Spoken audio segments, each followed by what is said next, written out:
On Friday, the 27th of September, 2002, the family of 18-year-old Rachel Bruckheimer file a missing person report with Snohomish County Sheriff's Office. By that point, we knew definitely something is very wrong. It was not like her to just leave and not get in touch with somebody. Rachel had left home 4 days earlier on the 23rd of September, and no contact has been made with her since then. There was a missing person poster for Rachel, and I was in complete shock.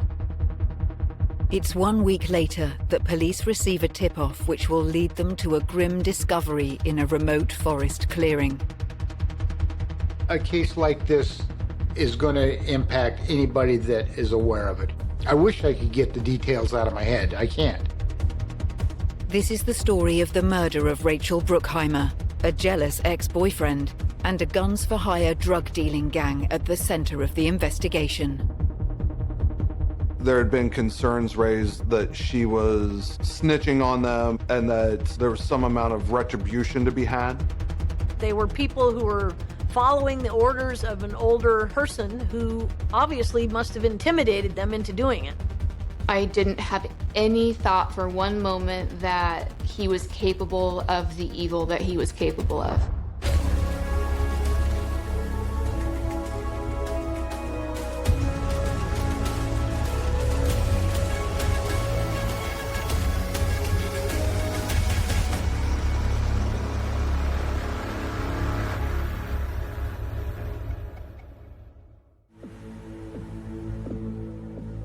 The city of Everett, Washington, is located in the Pacific Northwest, close to the border with Canada. It's in the middle of Snohomish County, so it's the county just exactly north of Seattle. You have very wealthy people, you have very highly educated people, and it goes all the way down to very, very poor people. They do have elevated amount of crime for the size of the city that it is. On Monday, the 23rd of September 2002, 18-year-old Rachel Bruckheimer leaves her home on the Tulalip Reservation near Marysville to meet friends in nearby Everett. I came home from work, and I remember I was really excited to talk to her that day, and I remember thinking, darn, I just missed her. I wanted to talk to her. But then I turned around and I looked on the counter, and there was a to-do list that said that she was going to drop off job applications and all of these other little errands. And then at the bottom it said, be home for Jada tonight, which was my daughter. So I remember reading that and thinking, oh, no big deal. I'll just see her later tonight. It wouldn't be unusual for somebody in that kind of lifestyle to go off partying for 3 or 4 or 5 days. That certainly couldn't have been ruled out at that point. The following day, Rachel fails to return home, and she is not answering her phone. Something felt very off, and I remember my mother called me, and she said, have you heard from Rachel? And I said, no, I haven't, and she hasn't been home. She said, I'm really worried. I talked to her yesterday on the phone in the afternoon, and she said she was going to call me right back, that she was going through a drive-through with a friend, and I never heard back from her. More days pass, but there is still no sign of Rachel. Then a missed voicemail from one of Rachel's friends sends her family into a panic. It's 6 a.m. in the morning, and I'm getting ready for work. And I remember the phone ringing at our house. I went running because I knew that was odd. I missed it.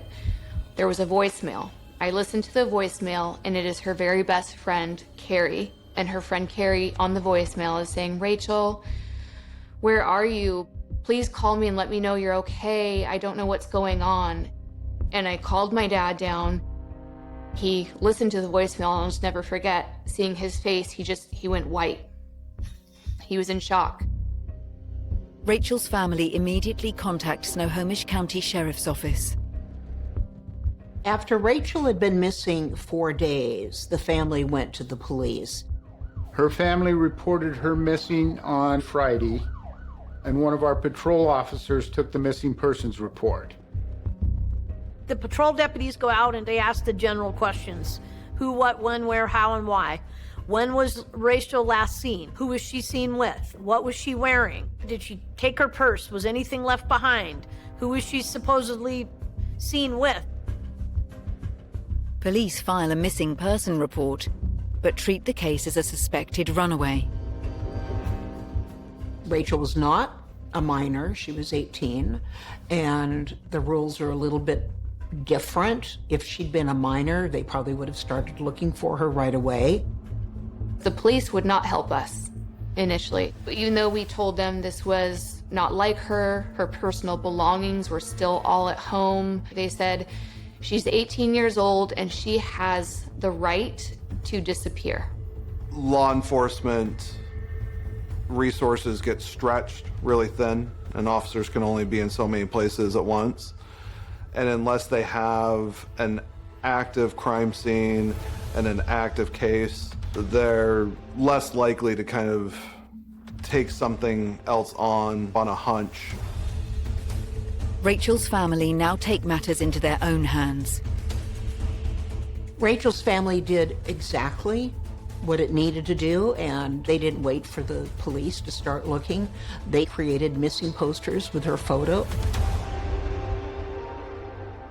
We had to get the help of all family and friends and volunteers to help post these pictures around of her and to go looking ourselves. We were turning every stone and going from every end of the county and other counties, putting pictures everywhere, asking for help.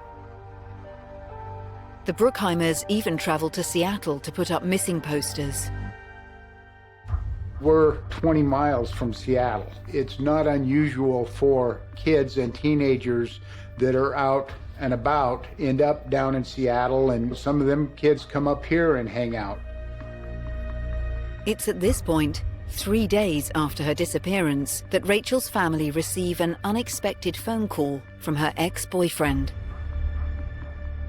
I got a call from him saying Rachel's car is in my apartment complex. So I immediately left work and I rushed there, and her car was backed in to a parking spot. I immediately knew right when I looked at the car that she did not park that car, because my sister never, ever backed into parking spots. That's typically something guys do. I looked into the car and her wallet was on the seat with her ID, $80 cash. The car was unlocked and the driver's side seat was all the way back. The front seat indicating who was driving the vehicle was not pulled all the way up like a little short Rachel was driving the car. It was pushed all the way back, indicating a very tall person had parked the car there. Whoever knew where she was or whatever happened to her, they're the ones that parked this car. So we called the police, and that's when they finally took us serious and agreed that there was foul play involved. Police now launch an investigation into Rachel's disappearance. I came back to work on the following Tuesday morning, and the case had been assigned to me over the weekend. Detective Pence and I got the case. We made a subsequent appointment to meet with her father so we could get additional information.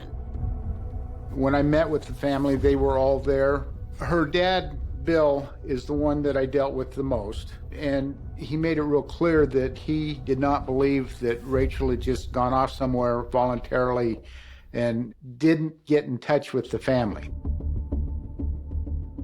Investigators ask questions about Rachel's life for any clues as to why she would suddenly disappear without informing her family or friends.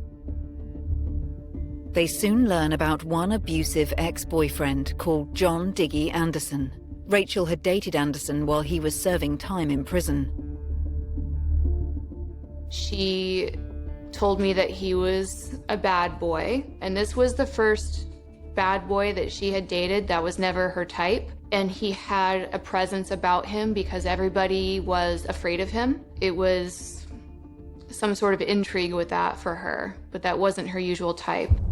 Bill shared the information about John Anderson and that group of friends that John Henderson had with him, and he shared the name of another individual that Rachel was acquainted with and that group of friends, and they were both in two different areas. The one was down in the Linwood, Edmonds area, and the other one was out in the Lake Stevens area.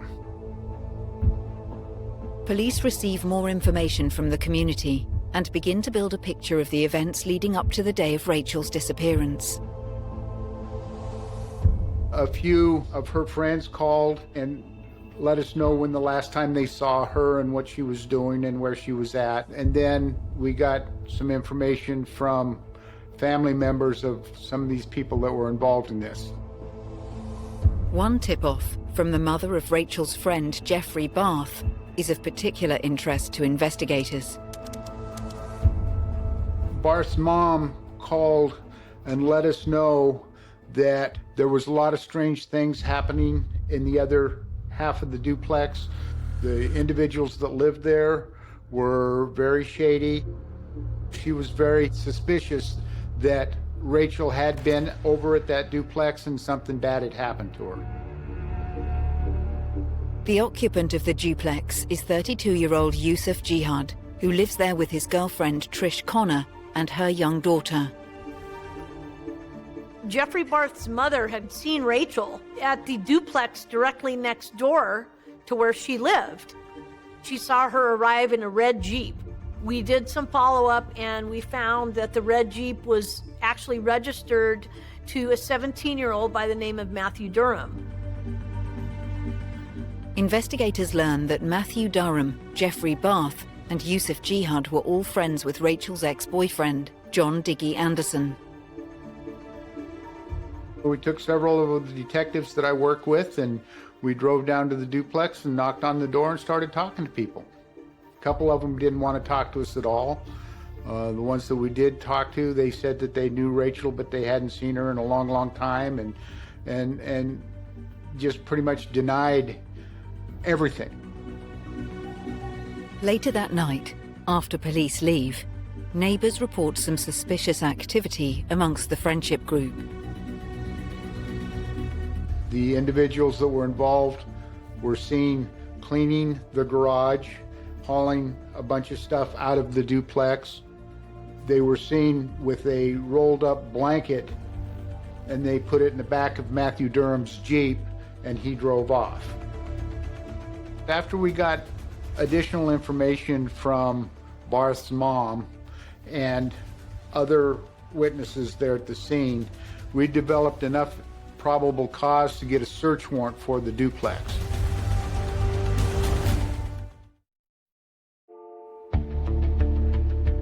September 2002, Snohomish County, Washington. 18-year-old Rachel Bruckheimer is reported missing by her family after she fails to return home from visiting friends in Everett. She was last seen on the 23rd. Her family looked for her for several days and then she was reported missing on the 27th. And they were very worried about her. She was one that could walk into a room and make anyone laugh, anyone smile, anyone feel better.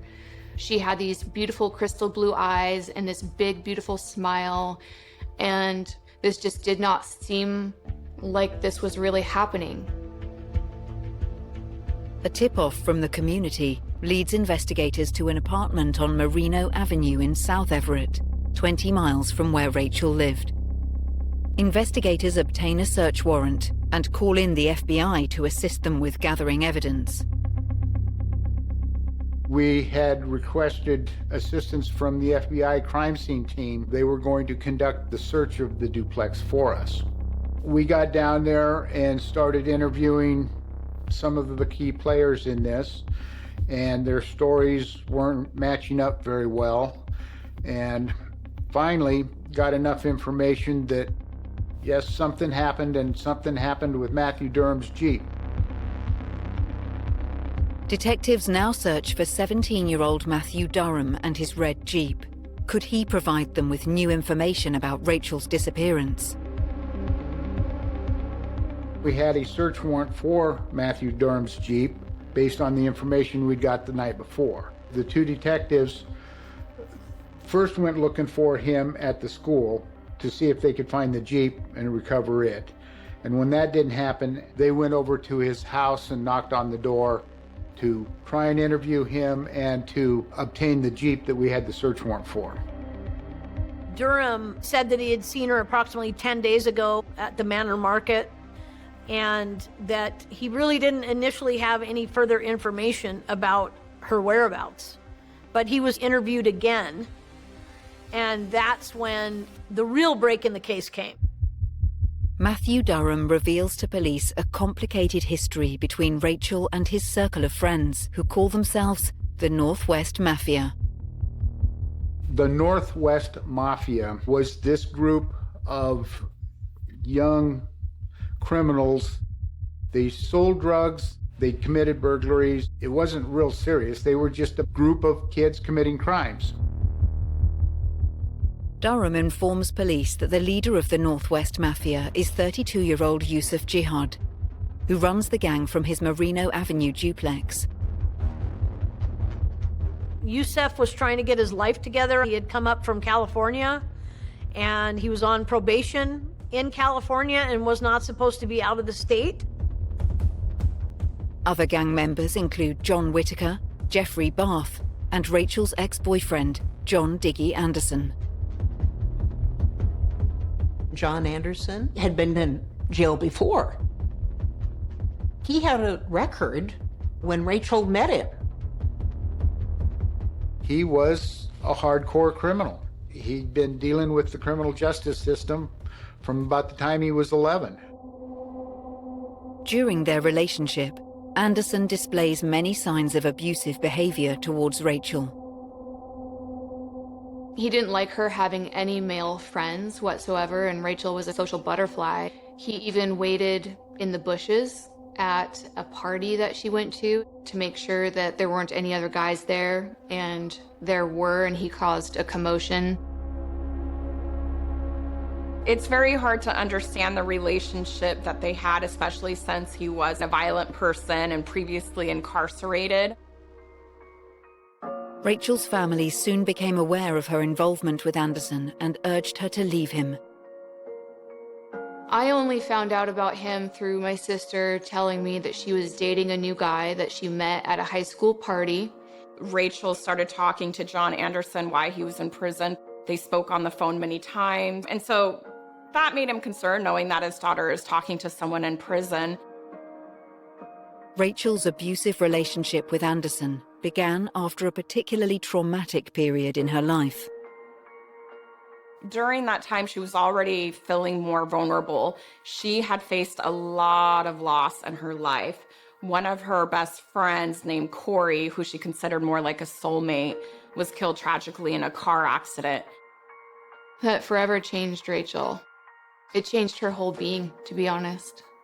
That was the turning point for her. It really changed her whole course of life because she started doing things and hanging around with people that she never, ever would have in the past. Rachel eventually breaks up with Anderson and briefly dates his former roommate. Rachel started dating one of John Anderson's friends. They were both into drugs and that kind of lifestyle, but because Rachel was now dating him, John Anderson hated this other guy. I just told her to be very, very careful, to be very cautious, be aware of her surroundings, to be smart, and just stay away from him. She was very, very concerned because he was threatening her safety. Anderson kept trying to get a hold of Rachel because he wanted to talk to her.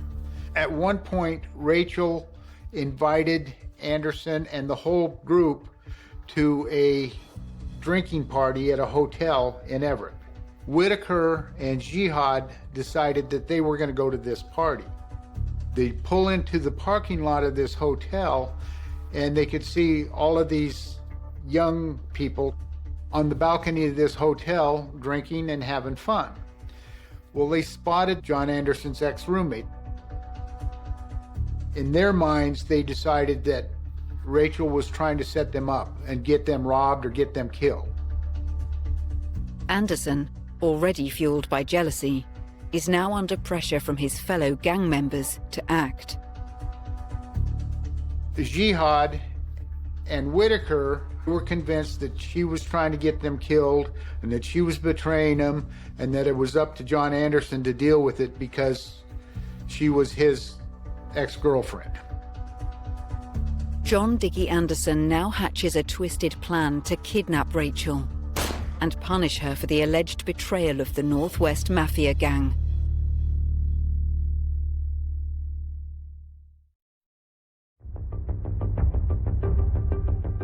Snohomish County, Washington. Police investigating the case of 18-year-old Rachel Bruckheimer are closing in on the gang that they believe are responsible for her disappearance. Rachel was last seen by her family on Monday, the 23rd of September, and has been missing for over a week. This seemed like something out of a movie. This seemed like something that happened to other people. But I did think that whoever she's been hanging out with has something to do with this. Somebody knows something. Investigators learned that Rachel was involved with a gang of small-time criminals, calling themselves the Northwest Mafia. Investigators question gang member Matthew Durham, who informs them of the plot by Rachel's ex-boyfriend John Diggy Anderson and fellow gang member Maurice Rivas to kidnap Rachel in revenge for betraying them to a rival gang. Rachel was going to hang out with Maurice Rivas and Nate Lovelace, and she had met with them at Nate's house. Maurice and Durham were there with Rachel while all of this was going on. They were going to have her park in the garage, and then these guys were going to grab her and deal with it. But the gang's original plan to kidnap Rachel now changes.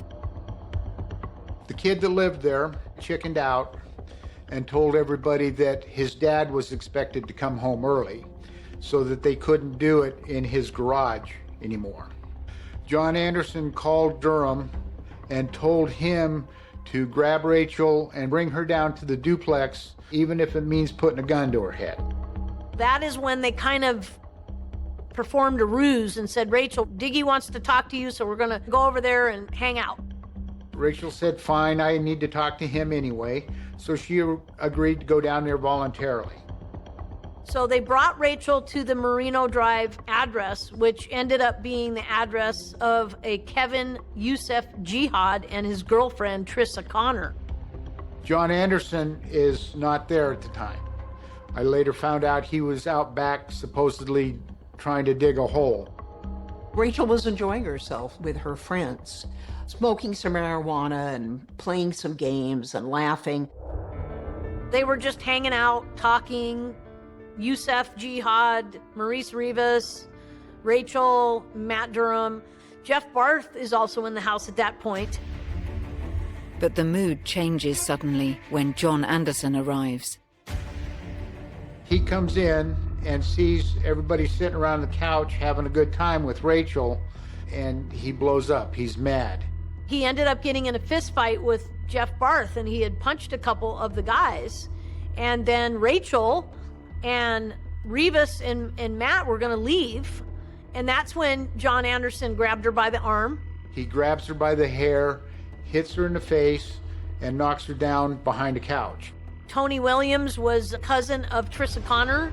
He happened to be there also. He supplied the tape and actually helped tape up her hands.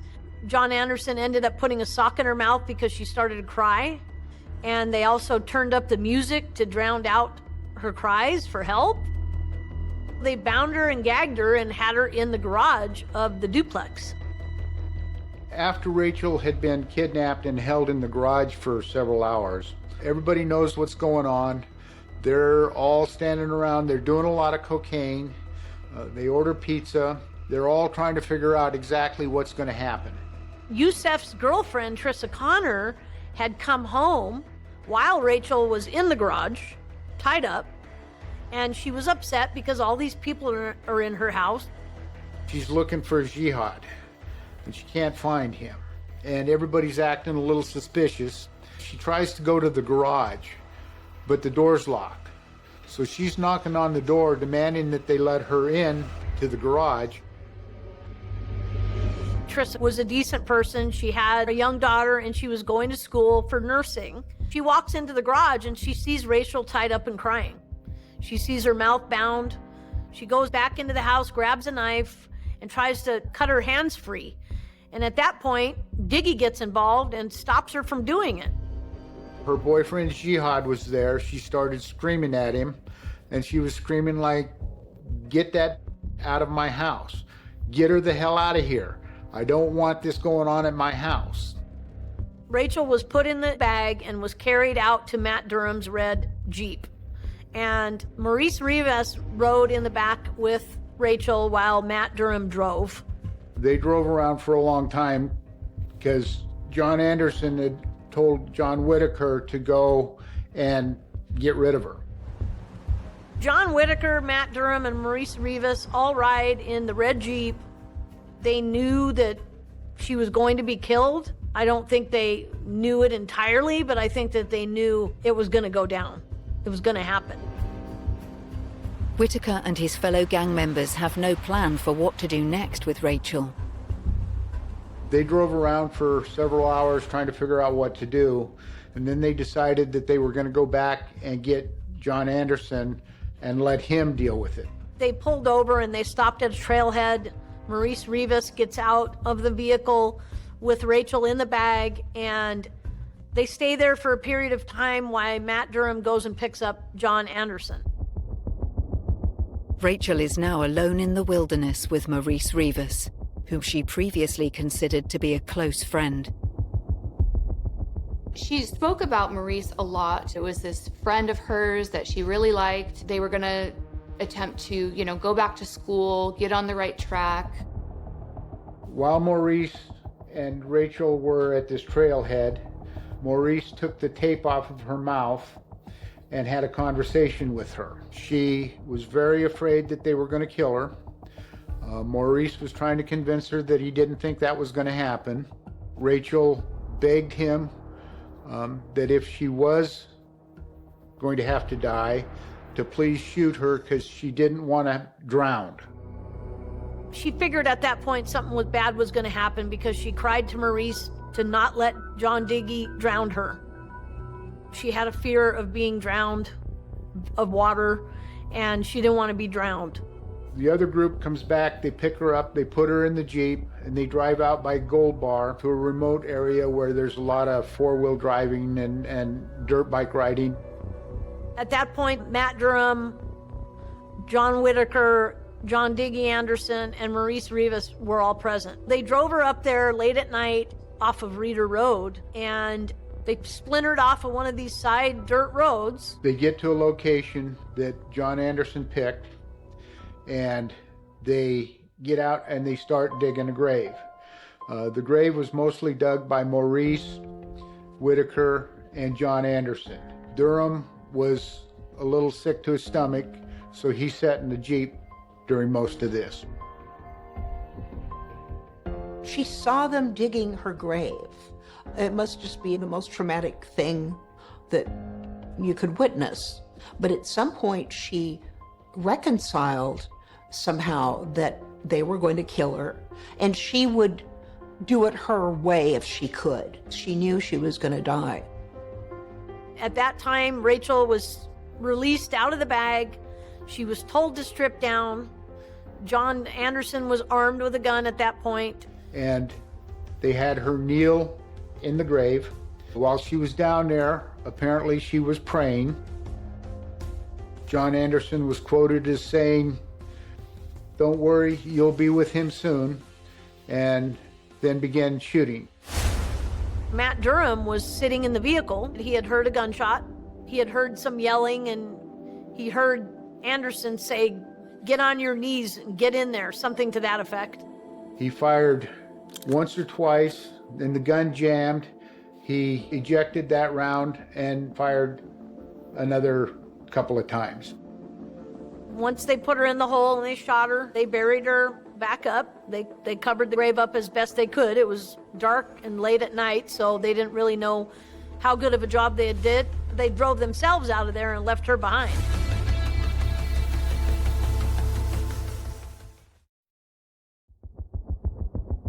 Snohomish County, Washington. Police investigating the disappearance of 18-year-old Rachel Bruckheimer believe she has been murdered by her ex-boyfriend, John Diggy Anderson, and his gang, the Northwest Mafia. One gang member, 17-year-old Matthew Durham, confesses to his role in the crime and offers to take police to Rachel's unmarked grave in the Cascade Mountains.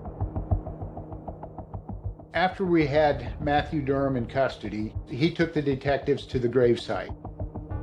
We would do video of the location of where it was. So the Reeder Road area, the turnoff to where the dirt was, where we turned off, and then video all the way up to the gravesite. We had an idea of where the grave was. One of the detectives took a shovel, and just because we had to verify that it was in fact a grave, that there was somebody there before we took our next steps. So he took a scoop of dirt out, and immediately we could see flesh. The morning that Durham had taken my partners to the gravesite, I went to Bill's house and told him what I knew. When we found the body, I let him know right away that Rachel had been recovered. I was woken up by my dad. It was 7 a.m. in the morning, and he woke me up and he said, "Detective Pence is here." So I came downstairs, and Detective Pence had a look in his eyes. You could tell he was sad. And he told us that Rachel had been discovered and that we were just waiting on identity with her dental records, but that they had found her. And at that moment, my dad and I had to drive to my mom's house to tell her the news that her daughter is dead. And I just remember it being this really eerie, foggy, gray morning, and she opened the door, and I remember we were just looking at her with tears in her eyes, and she just knew, and she let out this horrible scream, and she just fell to the floor, and it was awful. We were just in shock. Police now move to recover evidence and apprehend all the suspects involved in Rachel's murder. After the detectives found where the grave was, we notified the medical examiner's office, and the next morning is when we showed back up with our crime scene van that had all of our equipment. That's when we started to process all the area around the grave. We would pick up or photograph any tire tracks that were there. We would photograph and pick up cigarette butts, pieces of paper, anything that we thought could have tied a suspect to that incident. When other detectives were out at the gravesite trying to locate evidence out there, I was dealing with Matthew Durham and his attorney, and Matthew Durham agreed to take me and show me where all of the evidence had been disposed of. They took Rachel's clothing to an abandoned cul-de-sac in the Linwood area and burnt all of her clothing. And her rings and jewelry were at that same location. They took the gun that had been used to kill her to is a little pond down in South Snohomish County next to the freeway. They threw the handgun in there. They took the bag that she'd been transported in and threw it in some trees there in the Everett area. And that was pretty much most of the evidence that we recovered. Investigators now move to arrest the remaining gang members still at large. Saturday evening, there was a party at this juvenile's house where Rachel originally was going to be attacked. I got a call. John Anderson was at this party. So I sent patrol over to lock the place down and to get everybody out of the house as best they could. Maurice Rivas was there. I didn't know that initially, but he was one of them that we were looking for. So he was arrested. John Anderson would not come out of the house. He apparently climbed up in the attic. So we ended up getting a search warrant for the place, and our SWAT team eventually went in and arrested him out of the attic. The remaining gang members have fled the area following the news coverage of the case. We tracked Whitaker, Barth, and Jihad to California. Investigators contact federal law enforcement agencies to assist them with apprehending the suspects. We had a description of the vehicle that they had fled in. We used cell phone tower information for location. And through LAPD and the Fugitive Task Force, we were able to do live tracking of the cell phone. We had an area down in LA where they kept hitting on one particular tower. The Fugitive Task Force members saw the vehicle pulling into this little strip hotel and took them down and arrested all of them. Each day, it seemed there was yet another suspect, and it just kept going. And we just couldn't believe what was happening and how many were involved. It was unreal. Tony Williams started off, we were treating him more like a witness, but his cooperation level dwindled a little bit, so he was eventually arrested and charged. Nate Lovelace started off being a witness, but he also ended up being charged in this case. All in all, there were 8 people charged. The 3 ringleaders go on trial in Snohomish County Courthouse for murder in the first degree. The first trial was Yusuf Jihad, the oldest of the bunch. He was tried and found guilty. Then it was John Anderson's trial, and then John Whitaker was the third trial. Barth and Tony Williams pled guilty to first-degree kidnapping in exchange for their testimony against the other 3 defendants. Maurice Rivas and Matthew Durham pled guilty to first-degree murder in exchange for their cooperation with this case. And Nate Lovelace pled guilty to rendering criminal assistance in the first degree. The hardest thing for Rachel's family is the years that it took to try these young men. There were trials and retrials, and it's really important to families to show up, to be there, because they want to remind the people who killed their child that they are representing Rachel in the courtroom, because she can't be there. It was horrible. To try to restrain yourself from someone who viciously killed your family, and to have to sit there and just look at them. You can't do anything, you can't say anything. It was like you're in a prison yourself. Victim support services got involved from the very beginning. We can kind of explain how the system works, what to expect. And with that many defendants, that is a lot. So we had a few advocates stepping in to help navigate all of the systems they were thrown into. All of these defendants had several hearings in front of the judge, and the Berkheimer family was there at every one of them. They were in court probably hundreds of times. They had to sit there and listen to details of what happened to Rachel, and also listen to attorneys make silly arguments of why their clients shouldn't be held responsible for what they did. The cruelty of John Diggy Anderson towards Rachel's family continues, even in the courtroom. He would come into that courtroom before the judge and the jurors would enter, and he would come in with a big smile on his face. And he would smile at us and nod, and he would turn around and look at us, and he would laugh, and he would wink, and he would taunt us and mock us. He showed zero remorse. He was actually really happy about what he did. He doesn't care who he hurts and harms and who he brings down with him, just no remorse whatsoever. And that can be very frustrating for victims that choose to sit in the courtroom and face the offenders. They can re-victimize the victim sitting there in court. Rachel's family are left wondering if her murder could have been prevented. Clearly, John Anderson is the one that pushed it as far as it did. But he was also being pushed by Whitaker and Jihad to deal with her.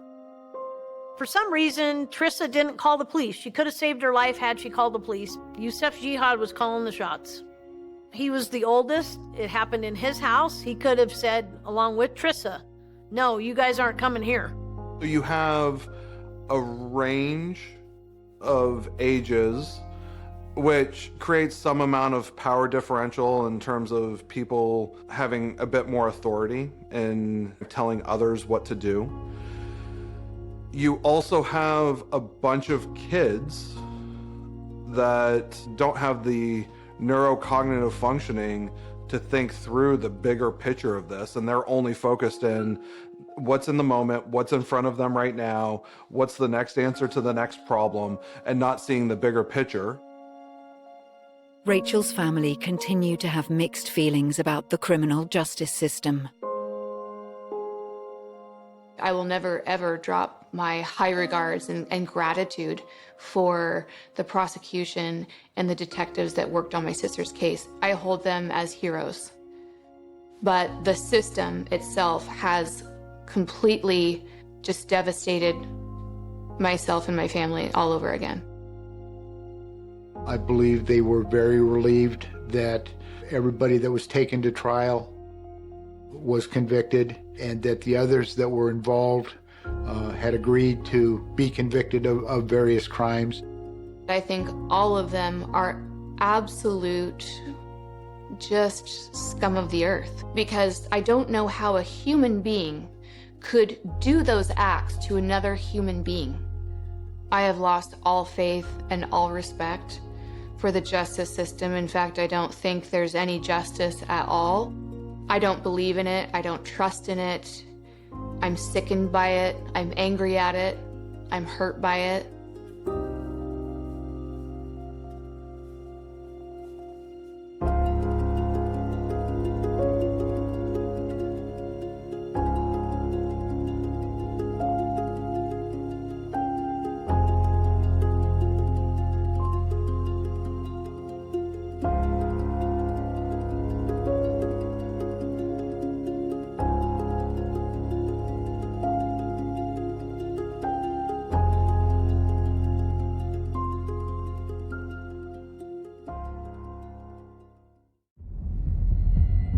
On the morning of January the 5th, 2010, a woman is reported missing after failing to show up for work. She was reported missing by a friend of hers who she worked with at the JCPenney store. Police called out to the woman's home and discovered signs of suspicious activity. Once we went in and really took a look at things, something occurred in that apartment. Someone had obviously made some efforts to clean. On all four walls was blood spatter. Police identify the woman as 35-year-old Sherry Harlan, a retail worker with a troubled past. She was doing her best to get some help. You know, sometimes we don't always make the best decisions. Days later, human remains are discovered in a burnt-out car nearby. Inside the vehicle was what appeared to be a burned human skull in the driver's seat. We ran the vehicle, it came back to Sherry. We had a pretty good idea that the skull inside of the car was going to belong to her. Detectives begin to discover that there are two men in Sherry's life, and that her death appears to be at the center of a love triangle turned tragedy. Sherry responded something to the effect of being with two men at the same time, you know, it's going to make your stomach upset, LOL. This is a story of jealousy and how uncontrollable rage can lead to deadly consequences.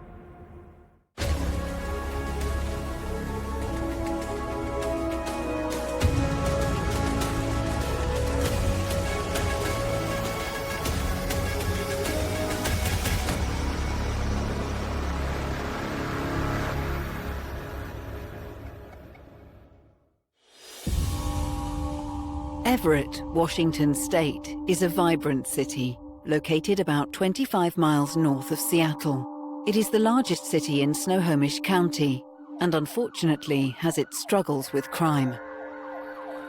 Everett's about 120,000 people. It's a port city on the Puget Sound. I would characterize it as a kind of a blue-collar city that is very near the mountains, and you can see them on either the Olympic Peninsula or the Cascade Range to the east. From 2002 to 2000 and just the beginning of 2015, we averaged about, I want to say, 4 or 5 murders a year. We had a lot more call-outs than that, but they were serious assaults and things like that, because we handled all kinds of, assault cases where not everyone was killed. We handled those cases too. But murders, it could average up to 12 some years, but during that span of time, it really varied. Everett is home to 35-year-old Sherry Harlan. On the morning of the 5th of January 2010, colleagues become concerned when she does not show up for work. She was reported missing by a friend of hers who she worked with at the JCPenney store at the mall. And friends of hers, when they realized they hadn't seen her in a few days, went to her apartment house, and there was a neighbor or landlady, and both Sherry and her dog Roscoe were missing. Investigators begin looking into the life of Sherry Harlan. They learn she is a member of the pagan Wicca religion and regularly spends time at the local church. Wicca is the worship of nature, the balance. We see nature as sacred. We believe that the world is a reflection of deity and that the whole earth is goddess. Sherry had a very complicated past, and I understand that she was doing her best to get some help. Sometimes we don't always make the best decisions. After search efforts to locate Sherry Harlan yield no results, police obtain a warrant to enter her home. Once we went in and really took a look at things, it definitely, something occurred in that apartment that led me to believe something serious had happened to Sherry or that she was a homicide victim. When law enforcement initially entered Sherry's apartment, they noticed a kind of an overwhelming smell of bleach. Someone had obviously made some efforts to clean portions of the apartment. Linoleum had been removed from various portions of the apartment. In the bedroom itself, on all 4 walls, was blood spatter.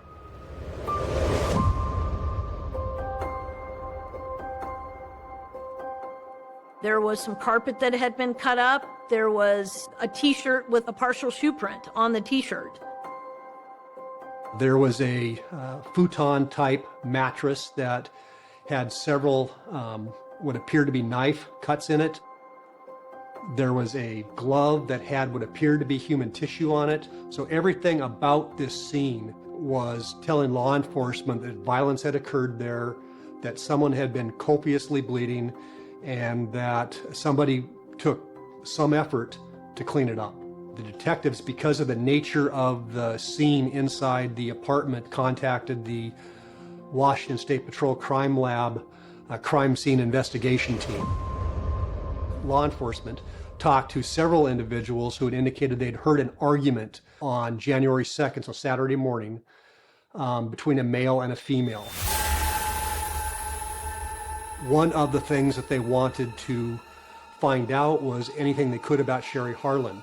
They contacted the manager of the apartment complex and found out that a man by the name of Dan Young had paid both the first and the last month rent for the apartment, had co-signed on the lease for the apartment. Law enforcement contacted some of Sherry's friends and inquired, who is this Dan Young guy? In the months prior to her disappearance, Sherry had entered a romantic relationship with Dan Young, an older man who financially assisted her and helped her move out of her previous apartment. He was more settled. He had some money. He helped Sherry put a down payment on the apartment and move in, and helped her get a computer, and was helping her, get some tools together that she could get to kind of go on with her life. Well, Mr. Young was never really on our radar as a person of interest. He was clearly somebody that we wanted to talk to, particularly once we kind of found out about the nature of his relationship with Sherry. He gave up his phone and allowed law enforcement to look at his phone, and they were able to document a series of text messages between Sherry and Mr. Young the morning of January 2nd, that Saturday morning she went missing. He was clearly going to be a person that had information that law enforcement wanted, because he would put what occurred to Sherry in context.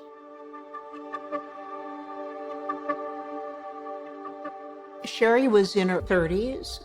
She was, very likable. She had good friends. She and her friend from the store where they worked, they'd get together on weekends and drink coffee on the porch and share romance novels. And, people really liked her. She'd had a bit of a troubled life and was on again, off again with her boyfriend, Eric Christensen.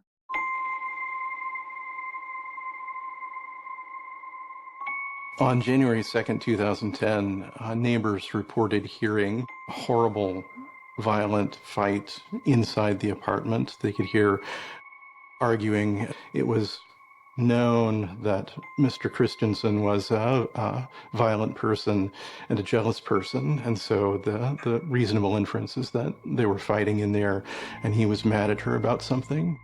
She was close to a number of different people. But she had atrocious luck in picking men. Yeah, her friends did not like him. He was jealous, he was super controlling, and they all told her not to do it. Detectives begin looking into the background of Sherry's on-again, off-again boyfriend, Eric Christensen. Suspicions are soon to arise as they start to find worrying reports of his criminal history.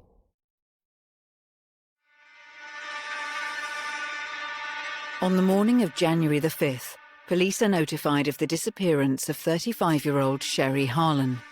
They obtain a warrant to enter her home and discover signs of a possible homicide. Blood splatter on the walls, pieces of human tissue, and the linoleum floor has been removed.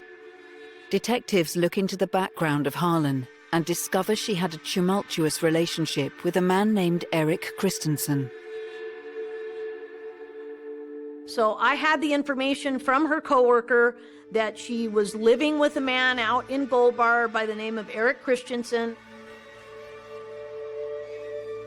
I knew of Eric Christensen, and I knew that he had been released from prison and that he was coming to the church and that he had a very intense and controlling personality.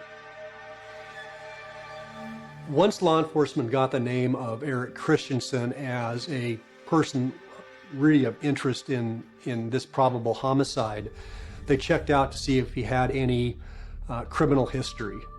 And Mr. Christensen had quite a bit. He was from Oregon also. From Oregon, he had a statutory rape charge or conviction. He had a forgery conviction. And then from the mid-90s, he had 2 counts of assault in the first degree that had occurred when he had attempted to shoot an ex-girlfriend and her new boyfriend with a rifle. He took a rifle to a bus stop where he knew his girlfriend was going to be and attempted to kill her. If that isn't a warning flag, I don't know what is. So he served time for that. When Eric found out and he got out of jail and he went back home, he found out that she was gone. One of the residents of the house, he lived in the backyard of a property. And one of the residents of the house, who was his friend, he had asked, where did Sherry go? And that's how he found out where she was living. When he found out about it, he found out where she lived, and he started showing up at her place. And at one point, Sherry went out to her vehicle to go to work, and this is information coming from her friends that we're talking to. He had done something to her vehicle so it wouldn't start. So he was doing little things to try to get back into her life. Sherry became more and more distant from those close to her, causing her friends and family to become worried about her relationship with Christensen. After law enforcement got the information that, Mr. Christensen was somebody they wanted to talk to on January 5, efforts were made to contact him. They knew that he lived in Gold Bar and were making efforts to find him so they could talk to him. They got information that he was at a hospital in the Monroe area, which is a short distance from Gold Bar. So a detective and a uniformed officer went to meet him to see if he'd be willing to talk to them. Then we had information that they saw her vehicle parked out in the parking lot, and they saw Eric with her dog. They contacted him outside of the medical facility and noticed almost immediately that one of his hands was pretty heavily bandaged.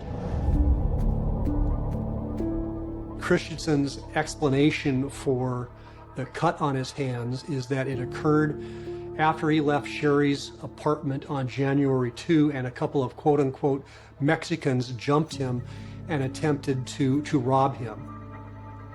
What was pretty critical about that interview is that Christensen admitted to having an argument with Sherry Harlan on the morning of January 2nd. And basically, he admitted to being over at Sherry's house that weekend. So that Saturday night, that argument that was heard by the neighbor was a valid argument. He admitted to being there. He did not deny that they had an altercation. He even claimed to have lost a fingernail in the fight.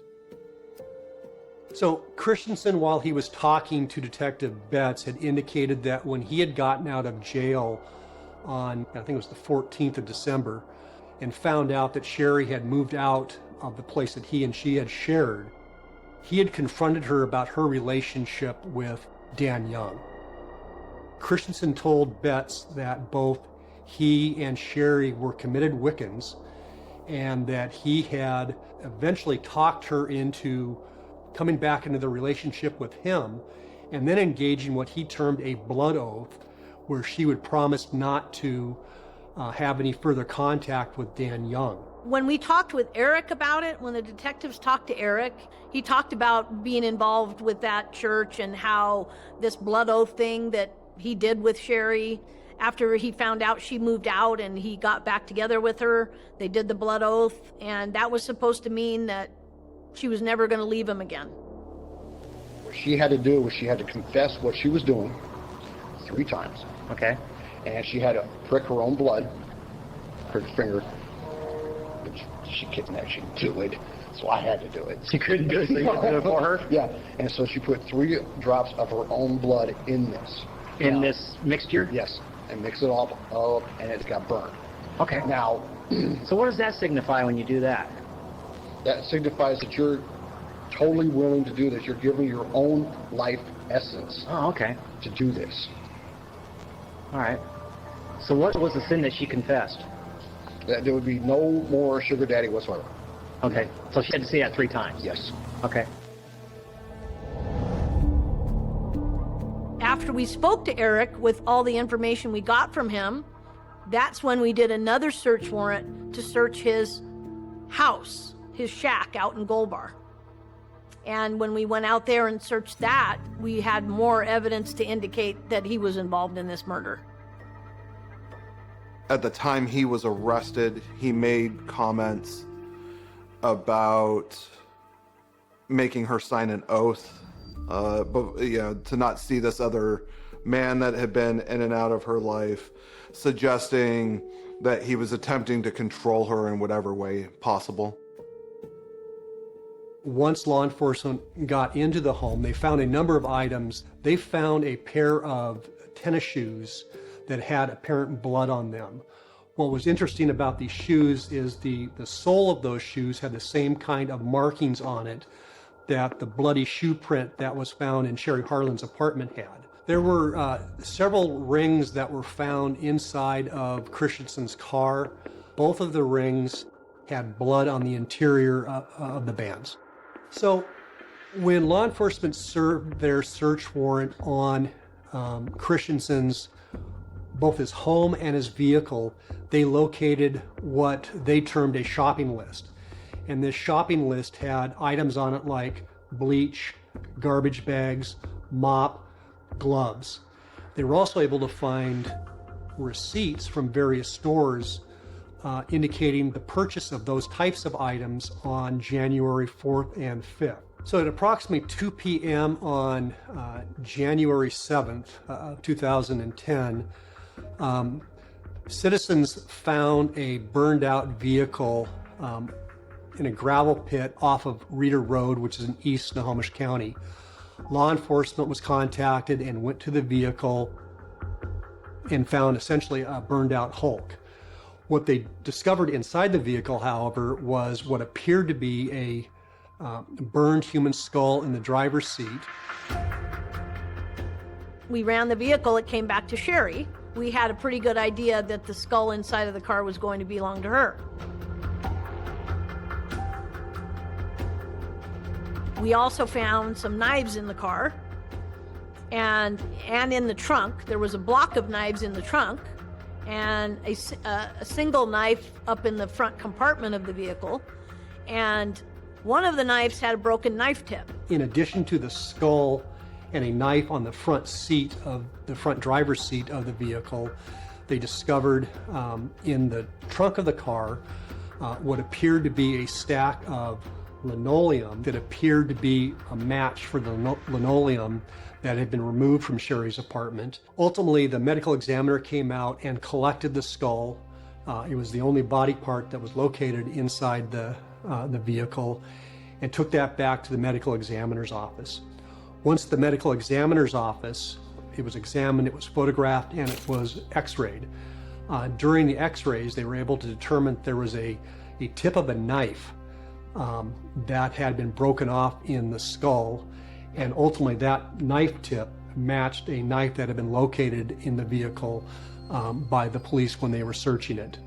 A positive identification of the skull belonging to Sherry didn't occur until a forensic odontologist took a look at the skull and was able to compare the teeth in the skull to dental records that had been recovered from Sherry's dentist. This is definitely not an ordinary occurrence. This was a very unusual crime investigation at that point in time. A decapitated head found in a burned out car that's been mutilated by stabbing it with a knife. The police knew that this was a very unusual case in terms of my career. I would say that it's the most gruesome homicide I ever worked on, and it's one of the most significant cases I ever worked on when I was a prosecutor. On January the 7th, 2010, Erik Christensen is arrested for the murder of Sherry Harlan. Detectives in Everett, Washington State, are investigating the murder of 35-year-old Sherry Harlan. Her remains were discovered on January the 7th, 2010, when her skull was found inside her burnt-out vehicle, just 2 days after she was reported missing. Police have charged her jealous and controlling boyfriend, Erik Christensen, with her murder. Then, on January the 9th, investigators receive a surprising phone call. On January 9th, law enforcement got a call from a young man by the name of Ryan Gesme, and he said he had information about the homicide of Sherry Harlan. I got a call from detectives. I went up to the Major Crimes Unit, and Detective Willeth and I had a pretty brief initial meeting with Mr. Gesme. Ryan seemed like a very nice guy. He had met Sherry and Eric through the church and had befriended them. But he was also at the same time a very easily intimidated, kind of very gullible kind of person. And he explained that he had gotten a call from Eric the weekend prior, which would have been the weekend that all this happened, where the fight was heard. He got a call from Eric, who had run out of gas apparently, and he needed Ryan to meet him at a park and ride to come out to help him. So Ryan gets there and he notices that Christensen's not in his vehicle, he's in Sherry's vehicle. And he notices that in the back of the car, he sees rolled up rolls of vinyl and pieces of carpet. And he tells us that Eric told him he needed his help, that he needed to get rid of some garbage in the back of the car. And Eric had Ryan drive him to several different locations up off of Reeder Road. It's a 2-lane road kind of in East County where it's very treed and a lot of blackberry bushes and a lot of hiding places. So he had Ryan drive him to multiple locations where he'd have him arbitrarily just stop. Eric would get out, grab a bag, and toss it into the woods. Ryan Gesme comes to the police station to do an official interview. What happened when you got there? I pulled in and parked where the wood chips were. Okay. And what did Mr. Christensen do? He went to the trunk and got out a bag. What kind of bag? A garbage bag. Did you know what was in it at that time? Not at the time, but he told me it was part of her torso afterwards. Okay, after he already got out of the car and... Mm-hmm. Okay, so what did you see him do? He took the bag out? He took the bag out. He grabbed the shovel out of the trunk. Okay. And then he walked up into the woods. I would imagine it'd be really difficult to be asked or told that you need to drive somebody around so that they can dispose of body parts of a human being that they've killed and dismembered, and then that person is sitting in the passenger seat directing you where to go, talking about their day, you know, going on like everything is okay. That has to be a pretty disconnected experience. He had helped Christensen dispose of Sherry's body and body parts, and he wanted to give that information to law enforcement. And after we got just that very little bit of information from him at the initial meeting, it was really apparent that Ryan had some criminal exposure. So we got him hooked up with a lawyer, somebody that would look out for his interest, and ultimately had Ryan give us what we call a proffer 2 days later on January 11th. A proffer is a statement that a potential witness can give law enforcement that we're not able to use against him in a trial. Ryan takes investigators to the various dumping sites. We did take Ryan out onto Reeder Road and about the approximate location of where her body was thrown, and we did recover, you know, most of the portions of her body we recovered. Ryan Gesme reported to the police that Christensen had reached out to him for help in disposing of the body, and that the body had been carved up into 8 independent pieces. Once Ryan Gesme led law enforcement to the various locations where the body parts had been discarded, law enforcement went to each of those scenes and attempted to make efforts to locate them. In some of the locations, it was relatively easy to find the body parts because they were just laying on top of the forest floor. Several of the body parts, however, had been buried, and the detectives and the uniformed deputies were unable, at least initially, to find them. Ryan would do anything for you. He'd give you the shirt off his back. And I think Eric knew that. And he also threatened Ryan's family if Ryan told anybody. Well, what I do know is that one of his family members was driving down the road and saw him sitting against the car and said, "Hey, what are you doing?" And he said, "Go home, go home." And so they left, but they knew something was up. And so they pushed it and they didn't let it go. And that's when he broke down and said that this is what had happened. And he was very right to go to the police. He was very confused and scared. Christensen had made a number of statements that he had, quote unquote, done it and had, quote unquote, killed her. He then asked Gesme to help him over the course of the next couple of days, help him discard the various body parts. Ryan described to law enforcement how various parts of Sherry's disarticulated body had been placed in plastic garbage bags, and those garbage bags had been placed into the trunk of her car. And then over the course of the 4th and 5th, they had dumped those body parts off of Reeder Road in East Snohomish County. Ryan had a pretty good memory of where it was that the various body parts had been discarded by Eric. And he had described for law enforcement that as they were driving up Reeder Road, Ryan was driving, Christensen was in the front passenger seat, and Christensen would just on occasion tell Ryan to stop. The vehicle would stop, Christensen would get out of the vehicle, go to the trunk, grab a garbage bag containing a body part, grab a shovel, and then wander off into the woods.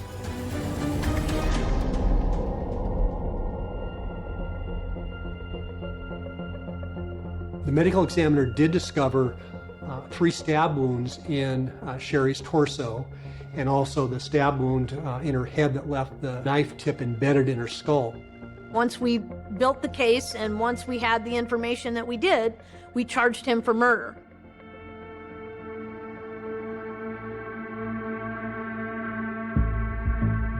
The morning of January 2nd, Sherry had been complaining of an upset stomach, and Christensen had gone across the street to Walmart to buy her some medicine for her stomach. While Christensen was out of the apartment, Sherry and Dan Young had been texting back and forth, and Sherry had complained of the upset stomach that she had. In response to that complaint of her upset stomach, Young had responded something to the effect of being with 2 men at the same time, it's going to make your stomach upset, LOL. Based upon interviews with Christensen and how he reacted to law enforcement and what some of the witnesses overheard later that morning, law enforcement inferred that Mr. Christensen had read those text messages while Sherry was in the shower, confronted her when she got out of the shower, and then subsequently killed her based upon the information that she had violated an earlier promise to him not to see Mr. Young anymore. It was a violation of the blood oath that they had taken. It was probably humiliating to Eric Christensen to be cheated on. He flew into a jealous rage and decided in that moment that he was going to kill her. He was so jealous, he basically had told her when they took that oath that it was them two and them two only. And she wasn't supposed to be talking to Dan Young anymore. And when he saw that, that's when he got angry enough and killed her. In a case like this, particularly as graphic as the various crime scenes were, particularly the kind of the horrific manner in which Christensen had disarticulated the body, we want to make sure that we are able to tell our story, what happened to Sherry, how we know that happened, and how that indicates that the murder was premeditated. May the 25th, 2010, Everett, Washington State. Erik Christensen is brought to trial, charged with the first-degree murder of retail worker Sherry Harlan. After 5 months of building a case against Christensen, prosecutors must now wait to see what the courts decide. See, we never knew what his defense was going to be. We charged him with first-degree murder. We never knew what his defense to the case was going to be until we actually got into that courtroom. We really needed to make a conscious decision about how we were going to present that evidence to the jury. We want to make sure that we are not just horrifying the jury by just throwing up, photographs of decapitated corpses, skulls, and body parts. So it was a fine line that we had to walk. The tack that I took was that ultimately this is a very, very simple case, and it's a case about a very jealous and controlling man that killed his girlfriend when she stepped out of line. His defense was that it wasn't first-degree murder, it was second-degree murder. That's when we found out that Erik admitted that he had done this. But his defense was that he should not be charged with the first-degree murder, it should be a second-degree murder. At various times throughout the trial, I would look at Christensen to see how he's reacting to various testimony. For the most part, Christensen was, somewhat stone-faced and somewhat, stoic throughout. Throughout the trial, Christensen never denies killing Sherry, though his defense argues that there was no premeditation to the murder. They argued throughout their case, both in opening and through the questions that they asked during the evidentiary portion of the trial, and then in closing, was that Christensen had in fact killed Sherry Harlan, but it had been done in a jealous rage, and that it had not been premeditated, but that it had been intentional. Ryan Gesme was next to testify, a reluctant accomplice to the horrific disposal of Sherry's body. Gesme was given special immunity due to the information he was able to provide to the authorities throughout the investigation. Gesme was an interesting witness because we were able to corroborate his initial story to law enforcement that he'd helped dispose of the body parts, because law enforcement was able to find the body parts that Gesme said he had helped Christensen dispose of. He's also a witness, however, that we have given immunity to. We have told him and his lawyer that if he testifies truthfully, that we are not going to charge him with any crime for what it was that he did in helping Christensen get rid of the body parts. The jury in this particular case took just over 3 hours to convict Erik Christensen of murder in the first degree. It seems horribly out of sync, but Erik Christensen only received a sentence of 37.5 years.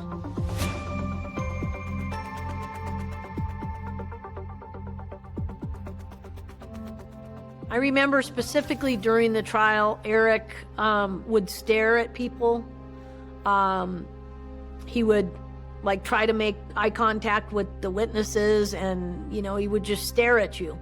And then as the trial progressed and the jury went out and came back, he was laughing about it. I mean, he was smirking and, really didn't care.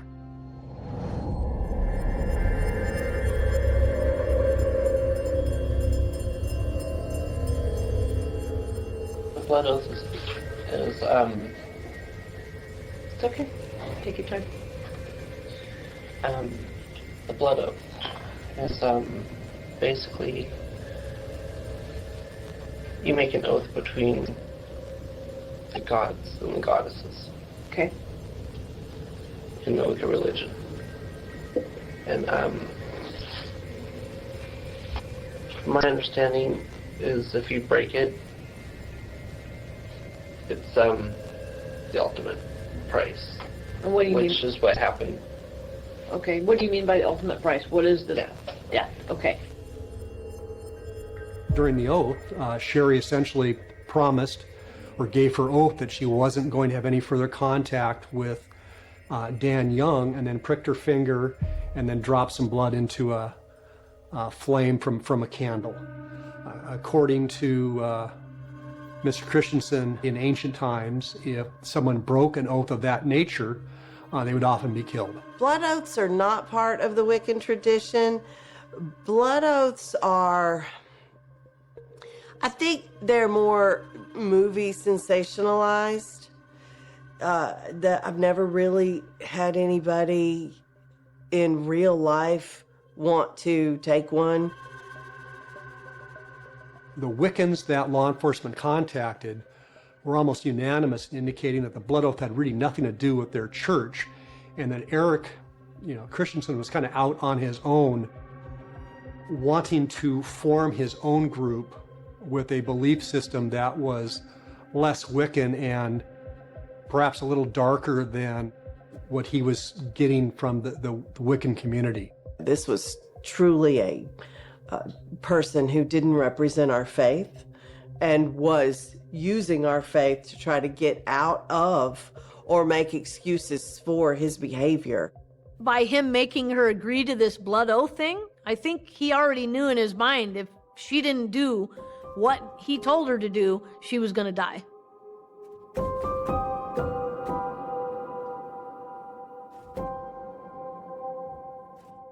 If we didn't secure a conviction, he would be out on the streets and would very likely kill one of his future girlfriends. So what we know about Eric Christensen is that when he becomes jealous, when he thinks a woman has wronged him, he will either kill them or attempt to kill them.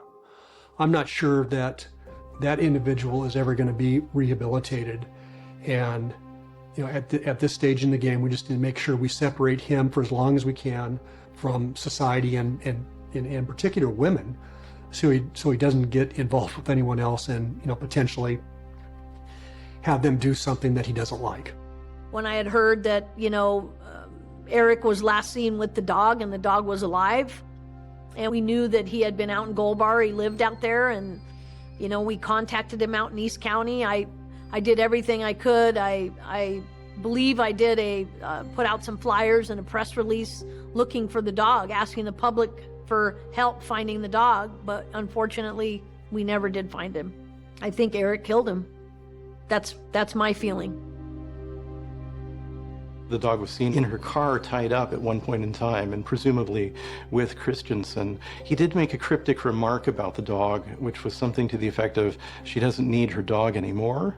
And that was not fully understood at the time, but what he was saying was she doesn't need her dog anymore because she's dead. Sadly, Sherry's dog, Roscoe, has never been found. Once the trial has concluded, Sherry's family, friends, and many members of the Wiccan Church gather to remember her. We would have gathered and cast sacred space, and then usually sing a song, invoke her spirit, tell her how much we cared about her, and then tell stories about when she did this, when she did that, things like that, and laugh and celebrate and remember her in a positive way as much as possible. Everyone that I spoke to about Sherry talked about her being kind of a friendly person that made friends easily, that had an infectious laugh. Do I believe her family has a sense of closure? I know that there are friends in her life that do not have a sense of closure. So I would not think so. I've not spoke to her family. I don't know that you'll ever get over something that happens like that. I don't have closure. I don't know that family and friends ever get over something like that, because, the method in which somebody dies matters. I think it matters with what kind of nightmares you have later and how you live with it for the rest of your life. And I think this was so gruesome that it's probably hard to erase. Maybe there's some way to erase that. But again, learning to live with what happened is is the real challenge.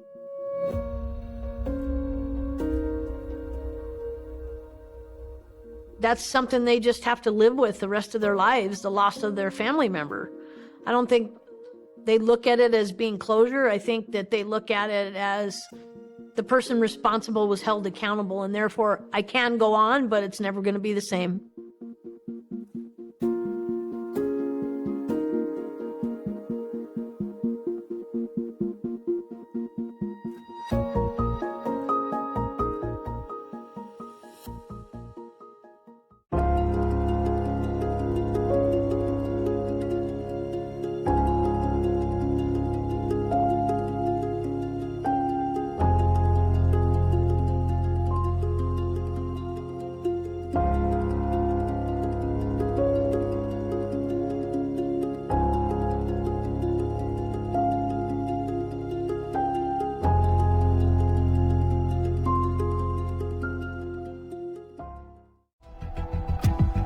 In the quiet city of Temecula, California, the disappearance of Edna Rivers sends ripples of concern through her community.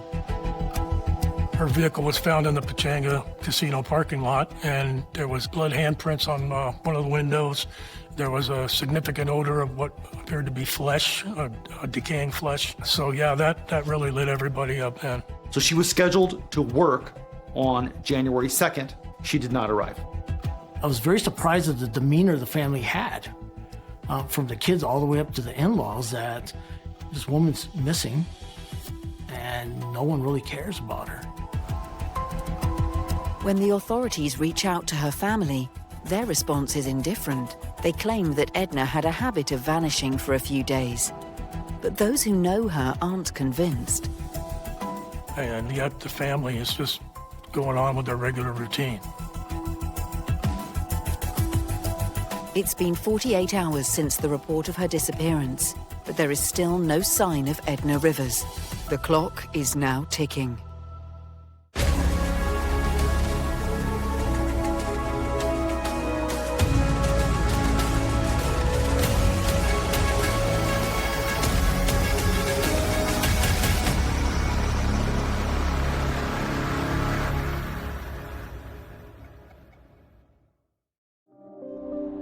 Temecula is a middle to upper class community located in southwest Riverside County. It started out basically more of almost a suburb, a commuter town from San Diego, Orange County, with the house prices were much cheaper at one point in time in the area. So many people would commute from the San Diego and Orange County area. As a suburban community, the crime rate in Temecula is fairly low, and people just don't expect to have crime where they are in Temecula. It's a beautiful suburb and people feel very safe. Edna worked in a nursing home and worked nights. So she was scheduled to work on January 2nd at 10 or 10:30 in the evening.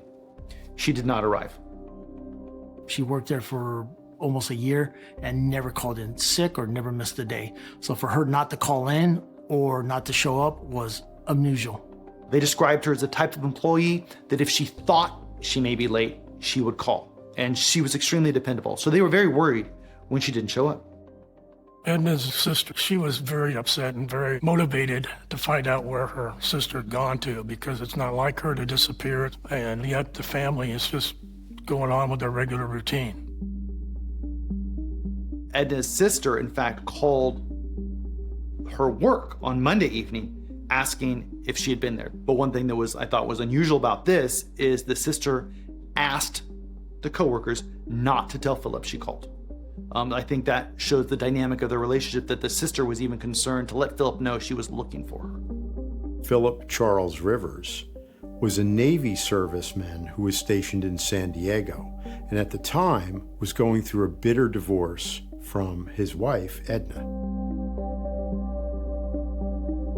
As often happens, even though a couple is going through a divorce, one of the people refuses to leave, or it just isn't practical for them to leave.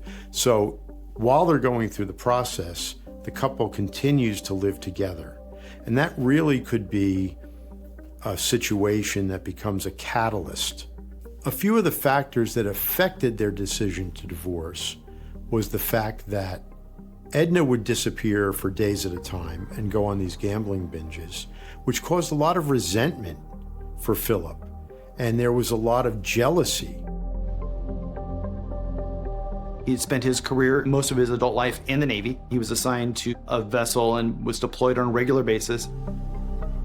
He lived in a upper scale, but middle class, gated community in Temecula. But Edna Rivers is first reported missing by her employers at the nursing home, following concerns that she had not turned up for work. Police arranged for a welfare check. The deputy who responded to the residents said she wasn't there, went to the school and talked to her daughter, Vanessa, and Vanessa said, we don't know where she is. When the detectives went to that house to check the welfare again, but now the detectives went and they contacted the family that was there. They went into the room. They stated, "Oh, excuse the odor. She cooks up here with spices, and that's why we have the incense burning." Several of her co-workers independently called on Monday to try to find her. Again, her house and cell phone, no response. Adults can leave. An adult can go anywhere they want to. This is not a missing juvenile. This is not what we call a dependent adult who has medical conditions. This is an adult who can, if they want, walk away from their family. They're allowed to do that. I spoke with one coworker who explained to me that she spoke with Edna on the 1st and explained that Philip had been arrested. He had done something to her charging cord to her cell phone, and she didn't know how to get another cord. This coworker explained that she had another charger. Edna came by her house around 4 o'clock in the afternoon and picked up the phone charger. To my knowledge, that's the last time anyone besides Philip saw her alive. Well, we got briefed by the detectives and they told us, well, missing person, there was a couple welfare checks done at the house, nothing was going on, and they said the husband, Philip Rivers, was actually arrested. He gets arrested, I believe, on January 1st for assault on his wife. They were sleeping in separate rooms. She went into his room, grabbed a cell phone charger because he had control over the charger. That causes an argument. We heard that when we interviewed the kids. The kids told us that. And that ended up from an argument to him assaulting her. And she actually was in the process of getting a divorce from him. So she calls her attorney and screaming and yelling on the phone saying, Philip has just assaulted me. The attorney advises her, hang up, call 911. So she hangs up, calls 911, and the sheriff's department shows up. She says he assaulted me, and she makes the citizen arrest and have him arrested. Subsequent to that, his parents bail him out, and several hours later. So yeah, they're tight with him and the daughters, but not so much the wife. The wife is kind of alienated by everyone in the household. They bring him back to the house, which was very bizarre. He was probably told, and procedure is, you just don't go back. You were just arrested for domestic violence. You don't go back to the same house, especially if the other spouse is there. The jail did the procedure where domestic violence, they end up calling the victim saying the person is being bailed out or the person is being released from custody, just to let you know. So she knew he was being released. He ends up going back to the house with his parents. The two daughters are at the house. He ends up calling the daughters, telling them, pack up some clothes. You're going to spend a couple of days at grandma and grandpa's house. So when they arrive, Edna is in her room. Philip comes in, packed up everything, and they left with the parents. They left the two cars, the grandparents, their vehicle, and Philip left in his car. They went over to his parents' house. Their information was at first very tentative. They didn't want to really give a lot of information. They hadn't listed her as a missing person, as I recall, and that was a little strange. Philip finally reports her missing on January 5th, and that's because the sheriff's department contacted him and asked him, where's your wife? We're getting a lot of calls, check the welfare, your wife's missing, she's not showing up at work, her cell phone's not working, and no one can get a hold of her. And he makes up an excuse saying, oh, she must have left. I want to report her missing. With a missing persons report officially filed, Detective Darren Gray reaches out to Edna's attorney, hoping to shed light on her personal life and the mounting tensions within her family. I went and spoke with her attorney. He went over the details of that week with me, the phone calls that he received, the conversations he had with Mr. Rivers in the past when he called irate. He was very concerned about his client. He also gave me a copy of a check that she had given him for payment. With that information, I contacted her bank, which was Washington Mutual, and they were able to tell me there had been no activity from her checking account since January 1st, which was a big deal to me. Now we have someone who is extremely dependable, who has children, who's not been seen from, and we have no banking activity.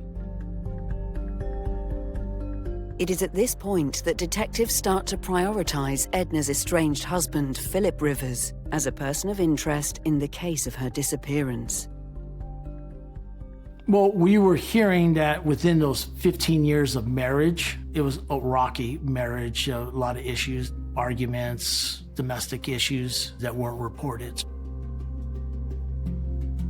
We were able to get access from her cell phone provider, and they told us there were no outgoing calls since January 1st. Several detectives and I tried going by the house on the 6th, and there was no answer. Spoke to several neighbors, and they told us that Edna was not there. They hadn't seen her car in several days. And so then a plan was made to try to contact Rivers on the 7th, being Friday. Throughout my investigation, I was speaking with 2 agents from NCIS, and they in turn were speaking to his command. We didn't know where he was going to be, and I didn't want that. Time was important. To number 1, find out if Edna was okay, and number 2, if there's a crime scene, we don't want the crime scene to deteriorate. We want to get as much evidence, physical evidence as we can, so we need to locate that crime scene. So I had NCIS contact his command, and he was ordered to report to his duty station on his ship on Friday at 8 o'clock in the morning. He didn't show up, which was a big red flag to everyone. You know, this is a career Navy man. Why is he not showing up?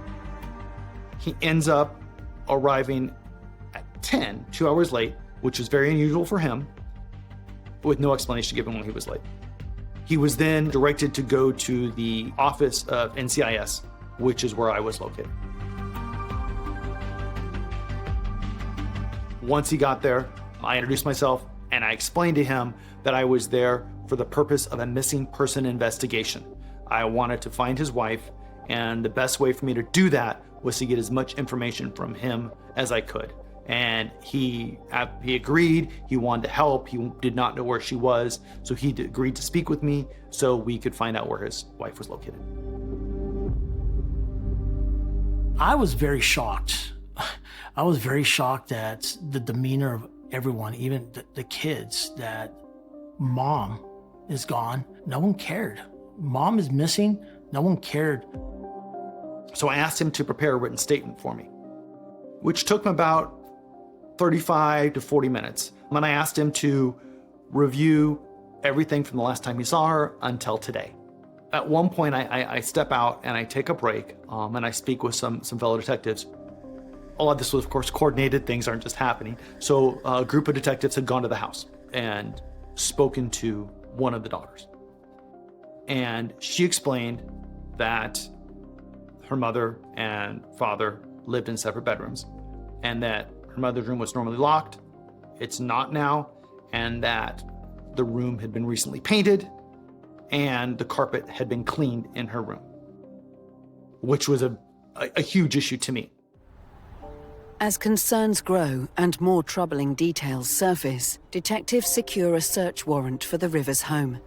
They hope to uncover critical clues which may explain her mysterious disappearance.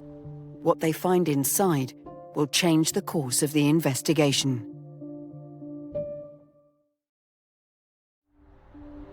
5th of January 2005, Temecula, California.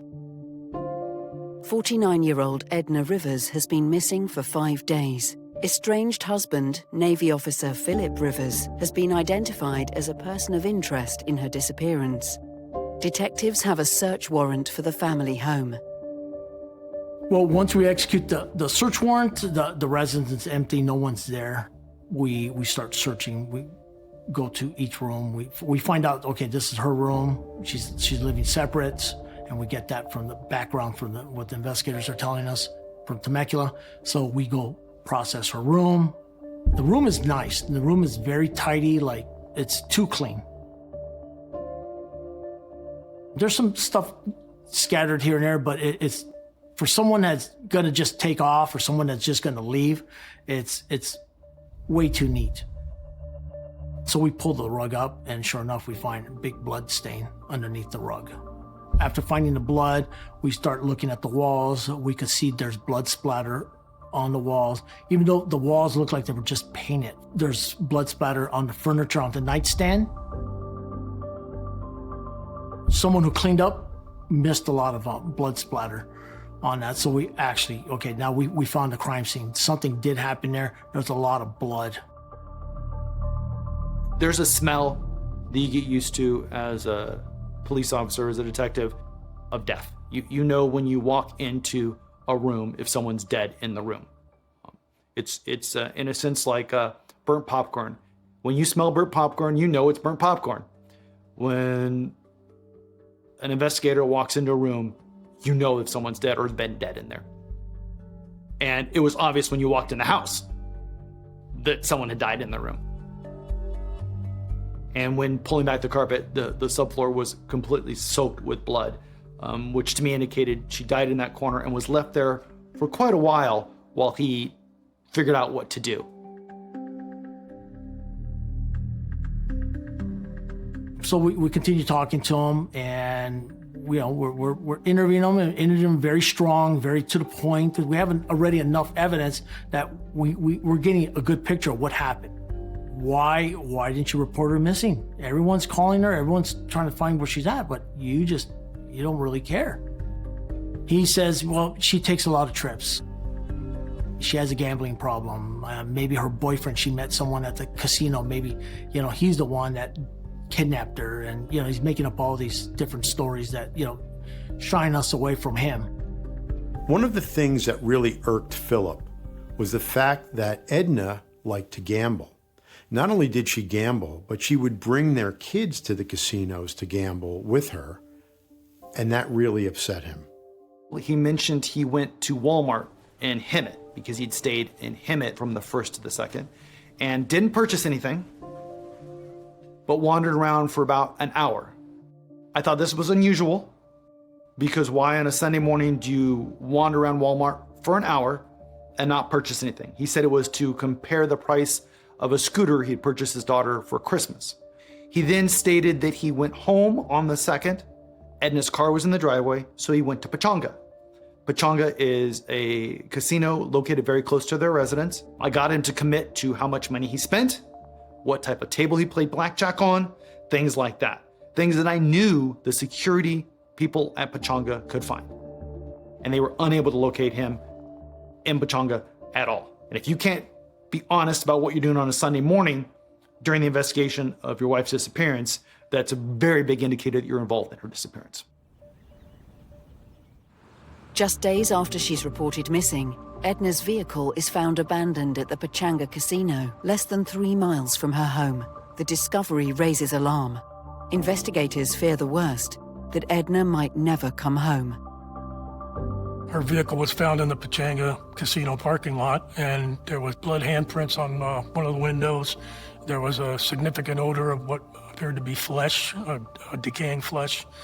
That really lit everybody up then. She was a frequent visitor at the casino, but they didn't find, she didn't have her card that she usually puts in the machine to play the games, to get those points, reward points. Her card was there, but she never went into the casino that we could find in the surveillance cameras, or where they could find the surveillance cameras. She was never in that casino at all. It's close to their residence, and it's a big parking lot. It's a very easy location for a car to get lost. Unfortunately, the parking lot video at that time, is a far corner, and a camera was not directly at it, so you couldn't see who dropped it off or the time frame. So at that point, Central Homicide was involved with interviewing him, and they felt there was enough to put him in custody for the murder of Edna Rivers. With Edna's estranged husband, Philip Rivers, in custody for her murder, it is a matter of days later that her body is finally located, 70 miles away from the family home in San Bernardino County. It was a ranger checking the gates up in that area, fire gates, the fire roads, and he ended up finding the body out there that was probably dumped there. Normally, once they were identified, San Bernardino County Sheriff got a hold of our department and let us know that this person was missing out of Temecula. And she'd been previously a victim of violence, domestic violence, perpetrated by her husband just a few days prior. Again, it's been my experience that we're going to look at the husband because of the domestic violence that occurred just recently. With mounting evidence pointing towards foul play, investigators begin to put increasing pressure on Philip Rivers, pressing him harder, determined to find out the truth about what happened to Edna. Sitting here thinking, okay, your wife is missing, you come home and there's all this blood all over the place and you're just not reporting it. And one thing he told us was, and I got rid of the bed that she was on. I cut up the mattress and I dumped them in different garbage bins all over the place. Yeah, during that time we were talking to him, I did notify him that his wife's body was found. He had no reaction to it. To him, it was kind of like, okay. He knew when we were talking to him as we were going on, interviewing him, he knew he killed her. Once law enforcement got back to the residence and they realized that they obviously had a homicide and the number one suspect was going to be Philip Rivers, they got in and in that case they seen that new linens were on beds, new beds in general, just a lot of cover-up. You could just tell that a lot of significant changes in just a few days. We look at him and I tell him, it looked like someone cleaned the carpet. Well, I'm selling the house and I need to get the carpets clean and paint the walls and, paint the room. And I said, and you started in your wife's room? From all the rooms you did, you started in your wife's room? And he's just yeah. And then he changed the story and says, I came home after I dropped the kids off and everything, and I went to go talk to Edna, my wife, and there was a lot of blood on the carpet. There was a lot of blood. Okay. There was blood on the bed. And why didn't you call the police? I got scared. I was scared, so I just started cleaning up everything. I ended up getting a carpet cleaner from Stater Brothers, renting a carpet cleaner from there. Later on, I ended up receiving a phone call from a woman whose son went to school with one of the Rivers children. He had come home from school and mentioned the arrest of Philip because it was discussed in class. She looked at the article and read it, and the reason she wanted to call is because she explained that she was at the Stater Brothers when the rug doctor used to clean the crime scene was rented. While she was online, she thought it was strange that somebody would be renting a rug doctor so early in the morning when it's raining. The belief that she had as she exchanged conversation with someone else in line is, well, they must have had a big New Year's Eve party and need to clean up. It was something that definitely stood out to her. She was able to describe the two individuals as male. She described one as older, which we later determined was Mr. Philip Rivers' father. And it just stood out to her as this rug doctor being rented at such a strange time. And then later sees that he was arrested for this. His mother was interviewed. Her statement was inconsistent with what her husband said. And when she got caught in that inconsistent or a lie, her facial expression was, she was shocked, or she was very, like, I got caught lying. His father was the same thing. He was interviewed by the station detectives and then later re-interviewed by us. During that time, we were ready. We found video of them purchasing the carpet cleaner at Stater Brothers. They went to Big Lots and they purchased a bed, a mattress.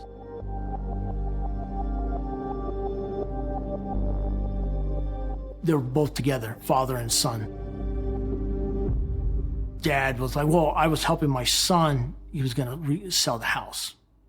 So I just obviously went to help him buy the paint and to clean up the house. They were all going to get together and sell the house. Yeah, the kids were going to assist, and mom and dad were going to help, and yeah, just regular family endeavor. Someone who cleans the carpet doesn't stop to think that that blood seeps down and saturates the backing and then will transfer to the padding and the floor below it. So this is not uncommon to find a crime scene with a carpet or a mattress or a blanket or some type of material that will hold blood. The reason that the walls were painted is there was a large amount of blood spatter across the walls, which would indicate that she was struck multiple times. One blow doesn't cause blood splatter. You need multiple blows for there to be blood, and then the object to strike again to cause the spatter. So this indicated that she had been struck multiple times, and what we found out from her body is those are obviously head wounds, and the head often bleeds much more than any other portion of the body, which is why she bled so much, and there was so much blood in the residence. He just didn't beat her one time, beat her multiple times with an instrument to the head. We brought in some chemicals to spray on the walls, luminol to spray on the walls, and that brought up even all the blood splatter that was underneath the paint. We counted the different casts off, so it was multiple times that Edna was beat with that instrument. The behavior of Edna's in-laws came into question. Were they more involved in the tragedy than anyone initially expected? There's no evidence of him even talking to his parents, but his parents going along with, okay, let's go buy the carpet cleaner, let's go buy the bed, painting. I wouldn't know how to go about to explaining how, I just killed my wife and, hey, Dad, could you come and help me paint the room? Could you help me clean the carpet? Blood, as mom's downstairs cooking dinner for everyone. There's no words to explain that. That was unique. I've only seen that a couple of times where my family members actually assist the murderer. To be involved to that degree is beyond my comprehension, to say the least. They assisted in every way they could as far as to cleaning up the crime scene. Very hard to think about how that even works. You normally don't get your parents to help you cover up your murder. And someone who, again, is very well respected in his profession. He's in the Navy. He should be someone who can handle pressure, who can handle stressful, intense situations, and remain calm, remain cool. He was unable to. I think looking at the whole investigation and, analyzing the relationship and how it got to the point, I think what happened was he was a very controlling person, very jealous person. Edna felt very comfortable at her job, felt very independent, that I'm a woman, I have a work, I could do stuff by myself. I don't need to be controlled by a jealous, controlling husband. I think that kind of built up as times went on, as he saw her get more independent, the more he wanted to control her, and the more his parents interfered in their relationship. I think that kind of had a big part in it, that she would try to discipline the kids and try to bring them up, as any parent would do. No, you cannot do that, or no, you cannot go there. I think they interfered a lot in that relationship, got into their business that they never got into. I think all that was built up over the years, and then her filing for divorce, and they were going through procedure, and him thinking, I'm going to have to split that house with you. I'm going to have to give you 50-50 of this relationship, even though my parents gave us the money to buy this house and also make payments at times when they needed to make payments, house payments. He didn't want that. And I think that the last straw was when she had him arrested for domestic battery on her. I think that probably just was the end of it. And I think he just, at that point, decided, I'm going to kill her. It's clear that Philip had a temper. He admitted to the police that he had pushed Edna back on January 1st when they responded to the home after the argument. That in itself could be considered violent behavior, and it very possibly could be considered premeditation. We're left wondering, was that the moment that he began to formulate this plan to do away with her? The motives for this could be multiple things, from just the deterioration of their marriage and anger, or another call I received that was interesting. I received a call from a real estate agent.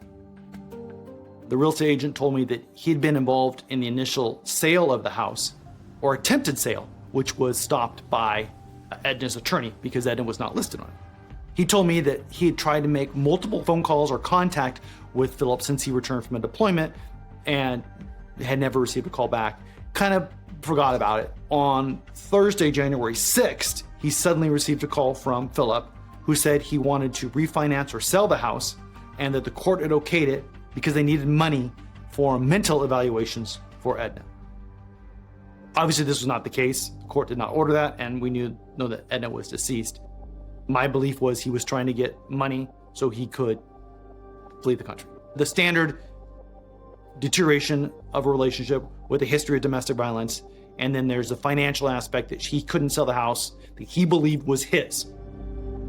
He did not believe that any of the house belonged to her, which California state law says that it did, and he really had a hard time with that. I think all that came to a point with the anger over the deterioration of the relationship, the history of domestic violence, as well as this financial aspect of the house and the divorce proceedings.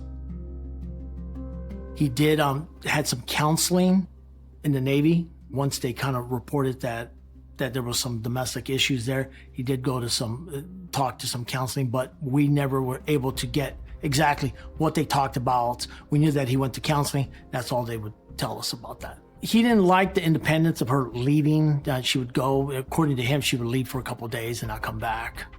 So that stuff would bring a lot of pressure into the family. That was one thing he brought up, where, you know, she would go out or go to the Philippines for a long time and not tell anyone, or, you know, go gambling for several days and not tell anyone and just show up whenever she wanted to.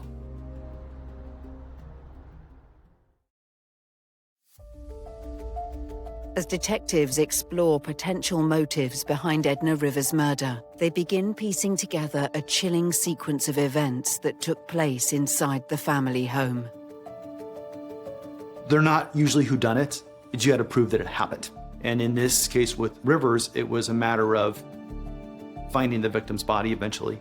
And that was the hard thing to do in this situation. But we know that in the vast majority of cases, when a female is killed, it's usually the intimate partner who does it. And that's just what the statistics bear out.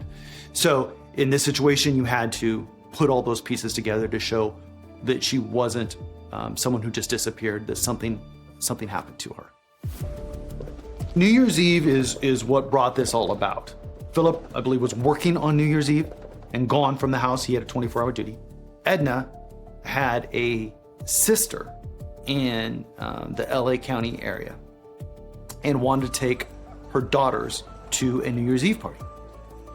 One of the daughters did not want to go to the party.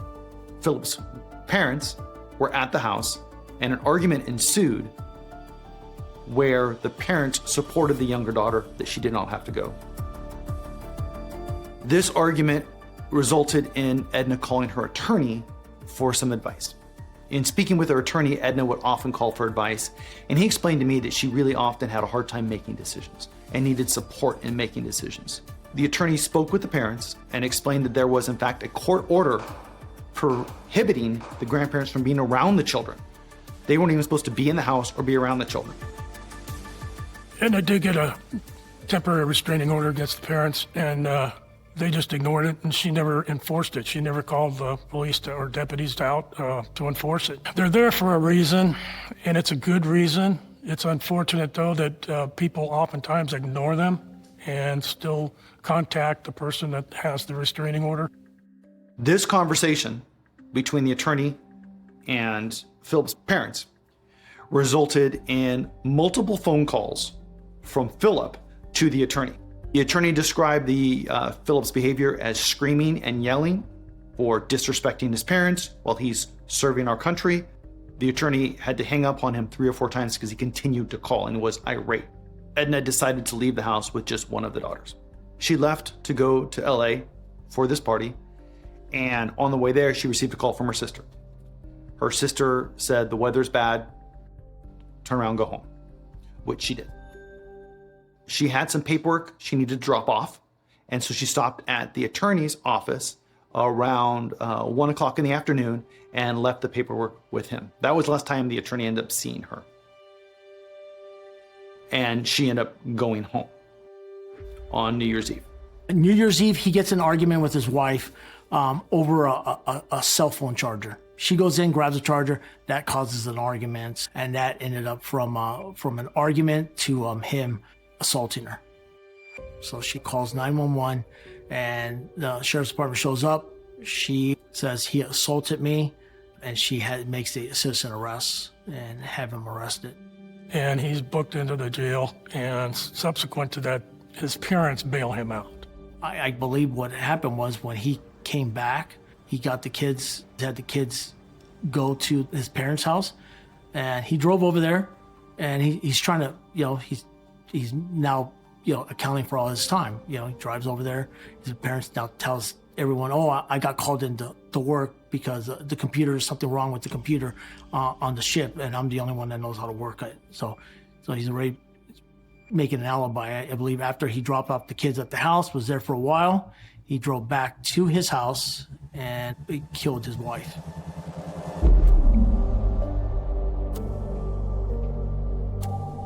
One of his coworkers, again, another man enlisted in the Navy, he called me out of the blue and explained that on a regular basis, Philip would talk about killing his wife. That he wanted to kill her. He went over plans, ways to kill her, ways to get away with it. So he was definitely not in a place of a joyful, happy marriage when he was speaking to his coworkers about how he could not wait to get back to see his wife after deployment. Completely opposite, he was talking on a regular basis about how he wanted her dead. There were times that Rivers would make allegations he spoke with me and other coworkers that he believed she may have had a boyfriend or been seeing somebody else. There was never any evidence of that came up through this investigation. Not to scare the audience, but how many times, let's say a month, do we freely say, "I could kill you, I'm going to kill you," and not really mean it? It's something that just slips out of our mouths. We certainly don't have that intent. But when you have a true murder where a husband has followed through and you question the people around him, including his coworkers, and they say that he voiced this desire to kill her, then those words really come home and sink you. He was found guilty of homicide, and he was sentenced to 26 years to life. Father was tried. The jury was deadlocked, 10-2 favor of guilty. He was already in jail for about 2 years, so they decided not to pursue him. The grandmother didn't get any prison term. They decided not to file on her. Well, in this situation, we had 2 young girls, and we had the grandparents who were obviously a dysfunctional portion of this relationship. And most importantly, they lost a relationship with both their parents. Their mother is, obviously deceased, and then their father goes to prison. Whether they choose to have a relationship with him or not, I don't know, but there's going to be an emotional toll from them losing contact with both of their parents. They're going to be now raised in a different environment. So there's just this ripple effect. How that impacts their life and all the people around them is what we never know. You throw a pebble into a pond and the ripples continue to go out and out. And a case like this is that rock in a pond, and it just destroys everything that it touches.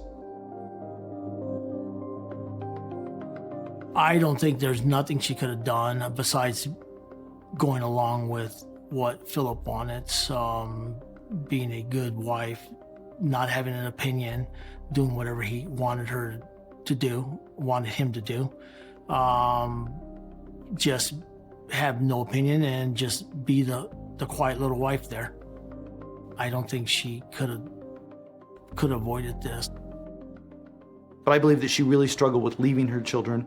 She didn't like the environment of the grandparents raising them and wanted to make sure she had as much custody of them as she could.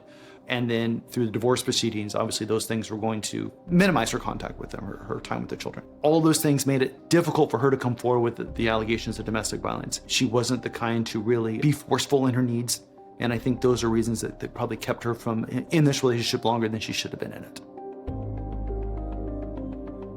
Speaking with Philip and spending much time with him as I did, I got the impression he was very calculating, very smart. And normally I would say he's not irrational. No woman should be a victim of domestic violence. And she probably had enough of it, enough of being controlled in her life, enough of her husband being jealous of her going out or her being independent. I think for him, the button was his wife. And who else can push your buttons but the person who knows you the most? And I think that's what happened, is she was able to push his buttons in a way that caused him to lose control. In other situations, I don't think anything like this would ever happen with him, but there was just this toxicity in their relationship that caused him to lose control. And that in no way is anything that Edna ever did. He is completely responsible for his actions in this situation. And that's not to put any of this on her. It's all on him, and he's completely responsible for this.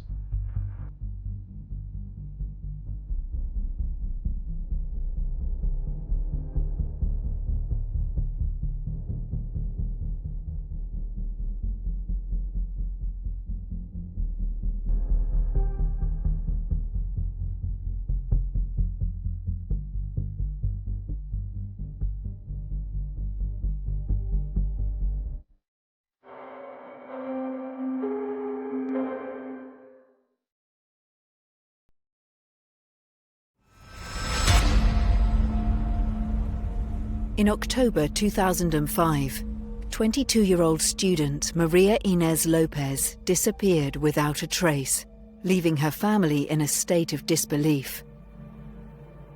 The family was very concerned, very distraught. They didn't know what was going on. Maria's parents drove from Long Beach down to Temecula.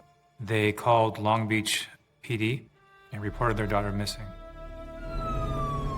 A frantic search begins, but with each passing moment, hope starts to fade.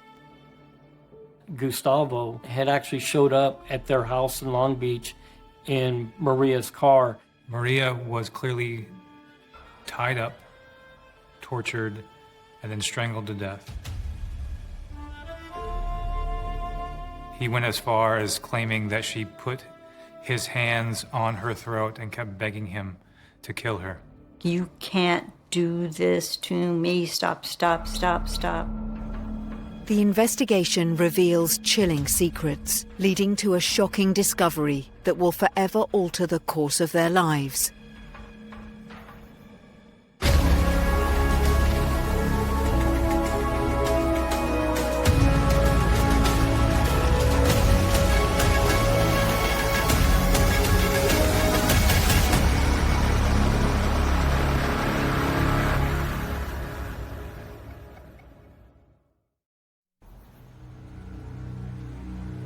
In the heart of Temecula, a southeastern city in Riverside County, California, residents find comfort in the low crime rates. Yet beneath the surface lies a chilling narrative that will soon shake the very foundations of this town. Temecula is a bedroom community. You have wineries, you have beautiful downtown, Old Town Temecula. There's a lot of people that come and visit, a lot of tourism there.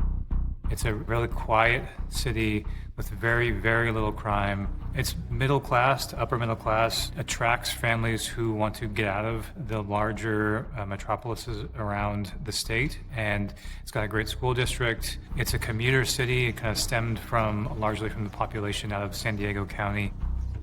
That was my first patrol station in the late 90s, I believe. So I've got to watch it grow over the years. When I was first assigned patrol there, it wasn't very small, but there was just a lot of rural open space. And our main focus was the city. And there were only maybe a couple units work in the city at a time. So it's changed vastly. There's a river that runs through the Temecula Creek that was prone to flooding, and they channelized it. But this particular area hasn't been channelized as far as it's no concrete setting. So it's still an open riparian environment. So it's really sandy, silty, which in my background is easy to dig. It's a good place to find remains. Not too much stuff happens in Temecula. Of course, it has the same crimes as all those cities, but it's very low. When you're dealing with a homicide, it's very unusual. There's anything from typical thefts, just basic theft calls, domestic violence. You might get some assault calls, burglaries, some robberies or crimes against person calls, all the way up to occasionally murders. Temecula and its history has typically been one of our safer cities within our agency. Maria Inez Lopez, a bright young woman, stands on the cusp of adulthood. At just 22, she is filled with dreams and ambitions, surrounded by family and friends who adore her. Maria lived in Long Beach, and it's probably a good 2-hour drive from Temecula. Long Beach is down around the harbor area of LA, the port area, San Pedro. So there's a lot of waterways down in there, obviously to the Pacific Ocean. Maria was just starting out in life. She had graduated high school. She seemed to be interested in pursuing a career path in real estate. She was still living at home with her parents in Long Beach. She was kind of at that age where she really wasn't sure what she wanted to do with her life. She was dating. She was exploring different things, different hobbies, different career paths, trying to go to school. And she really hadn't established a footing anywhere quite yet.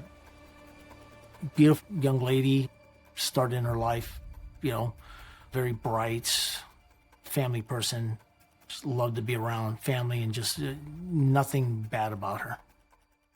Gustavo Valencia, however, navigates a different reality. At 19, he is struggling to find his place in the world and lacks direction and purpose. He lives just a few minutes away from Maria and gradually develops an intense infatuation with her. He was a 19-year-old kid, pretty immature. He hadn't finished high school. He was relatively new to the area, relatively new to the country. He lived in the garage of a stepfather in Temecula. He worked in landscaping intermittently during the week and didn't do a whole lot else. He had very few friends. He had very few hobbies, very few activities that we could figure out. He was just somebody who sort of floated through life and really didn't have a direction or a path yet. Gustavo seemed to be kind of eccentric in a way, and I don't know if that was part of his plan to maybe make himself look abnormal, or if he was going for, hey, this guy looks crazy or anything. So he could be kind of eccentric and make some outbursts from time to time. He stood out in that way. Mr. Valencia, who he actually was, I think at his core, he was a naive, scared, ultimately violent kid, but he sort of portrayed himself to be somebody who was tough, and he wanted to be a criminal. He wanted to be somebody who could try and outsmart law enforcement, outsmart those around him. In April 2005, their paths cross at a party where an undeniable chemistry ignites between them. What begins as a youthful romance quickly becomes serious as emotions deepen. They spoke at this party for the first time and began dating shortly thereafter. It had sort of all the same character traits of most young love affairs. It seemed pretty passionate and fun and sort of burned pretty hot pretty quickly. Only a few months into their relationship, tensions start to evolve. Maria finds herself yearning for independence, while Gustavo Valencia becomes increasingly possessive, blurring the lines between love and obsession. She was around 22 years old, and Gustavo was 19.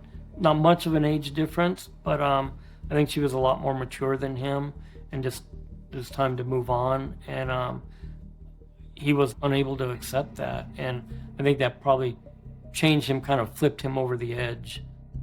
They only dated for about 5 months, if that really.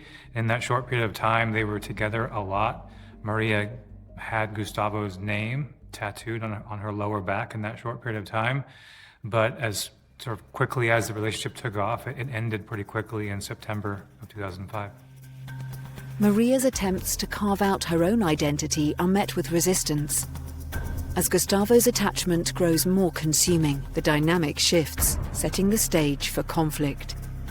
According to the family, Maria had been trying to break up with Gustavo for quite some time. I believe their relationship had kind of gotten kind of volatile, at a point abusive, and Maria was basically wanting to break away from Gustavo and kind of pursue her education and get out of that environment.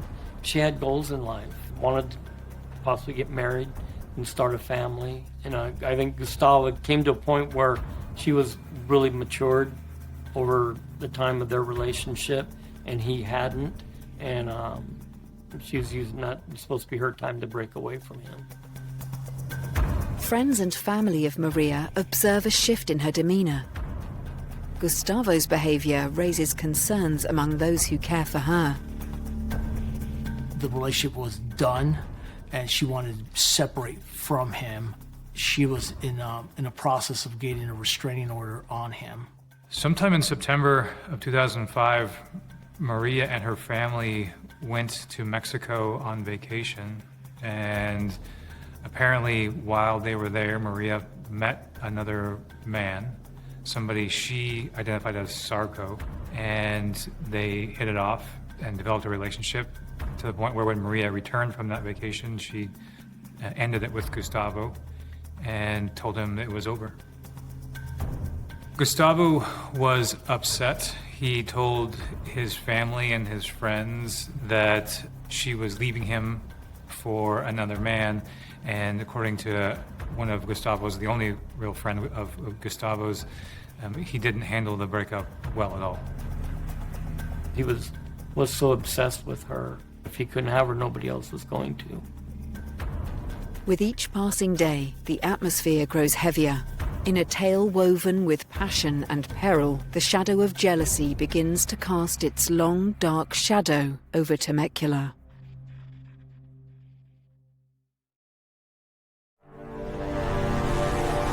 In October 2005, in Temecula, California, 22-year-old Maria Inez Lopez is trying to cut ties with her jealous and controlling ex-boyfriend, 19-year-old Gustavo Valencia.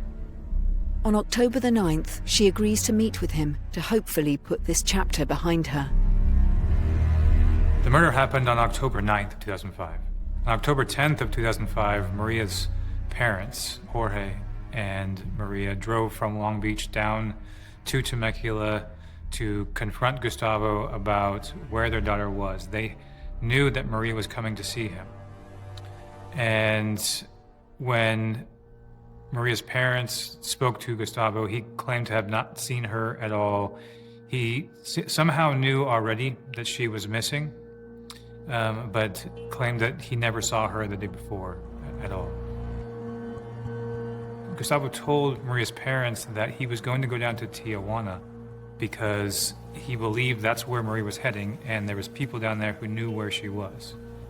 The parents were obviously very unsatisfied with that response. but there was nothing they could do, so they got back in their car and they drove back to Long Beach. The family was very concerned, very distraught. They didn't know what was going on, so they called the Long Beach Police Department. Gustavo was a person of interest, obviously, because she was going to go out and get a restraining order for him, against him. So they thought maybe something happened and he was responsible. So that's why they called the police. Long Beach PD actually called Gustavo later that evening and asked him sort of what happened with Maria, what he knew. Gustavo told Long Beach PD a little different story. Gustavo had, in fact, spoken to Maria. According to Gustavo, had driven down to speak with him. Gustavo told Maria that he didn't want to talk, that he didn't want any problems, and she was heading down to the Mexican border to cross over into Mexico and go be with her new boyfriend who lived down there. That was the end of that phone call. When confronted by Maria's parents, Gustavo Valencia claims to have not seen her. His evasive demeanor raises suspicion, hinting at deeper secrets lurking beneath the surface. We were first notified about this case middle of October 2005. We were actually notified by Long Beach Police Department, and they briefed us that Maria's family reported her missing, and they were concerned about her. And in addition to that, Gustavo, the ex-boyfriend, had actually showed up at their house in Long Beach in Maria's car, and it raised a lot of suspicion, and the parents were already concerned that they hadn't heard from her in about a 24-hour period, which was unlike her. Long Beach police, however, remain suspicious around the disappearance of Maria Inez Lopez, and Gustavo Valencia is their person of interest. It's at this point that the Long Beach team reaches out to their counterparts in Riverside County to alert them about the case. Gustavo showed up at the house with her car and made up a story of, I found this car in Tijuana. Someone told me the car was there, and I recovered the car, and I'm bringing it back to you guys. And during that time, I got a phone call from an unknown person, and it looked like there was some screaming and yelling going on in the background, that they were going to kill Maria and they were going to kill the family. His claim was that there was blood all around the car, blood in the car. Maria's purse and ID and credit card were still inside the car. Gustavo, oddly enough, was wearing gloves. Immediately, Maria's parents called Long Beach PD, who came and they took Gustavo to the station to interview him.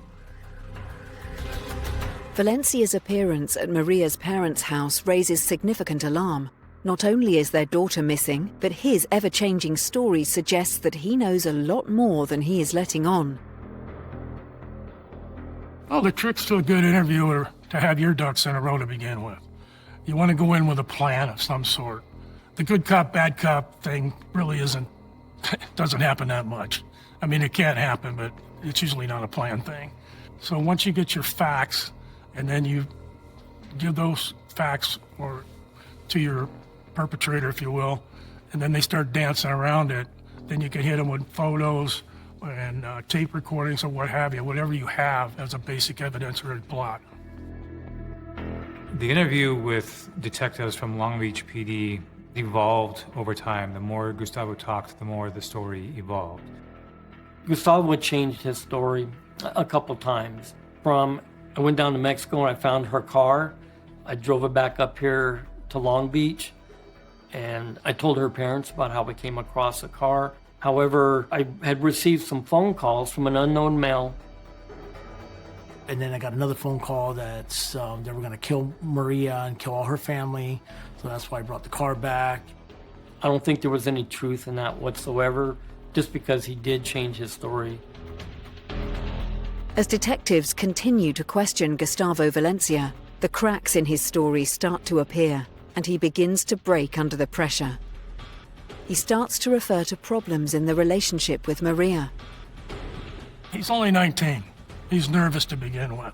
He knows his story is invalid, and so he's just trying to come up with something to throw off the scent, if you will. But he's not as smart enough to realize that he's just confusing the whole issue. He says they get in a fight while they're at their house before they go to the gas station, and they're assaulting each other, and she actually cuts him with a knife, he said. And then from there, they went on a walk to see if they could work out the relationship. According to Gustavo during this interview, they went for a walk, and at some point, there was some kind of argument between Gustavo and Maria, and sort of nonsensically, Gustavo claimed that Maria told Gustavo that she just wanted to die and she wanted Gustavo to kill her. He went as far as claiming that she put his hands on her throat and kept begging him to kill her. Unfortunately, that wasn't the case. She was strangled against her will. Gustavo finally admits to police that Maria Inez Lopez is dead. The missing persons case changes to a murder investigation. The detectives, kind of knowing now that they were dealing with a homicide, asked Gustavo if he would show the detectives where the body of Maria was, and the detectives drove Gustavo down to Temecula to find the body of Maria. And on their way down, they notified Riverside County Sheriff's Department that they were on their way to a scene of a homicide in their city.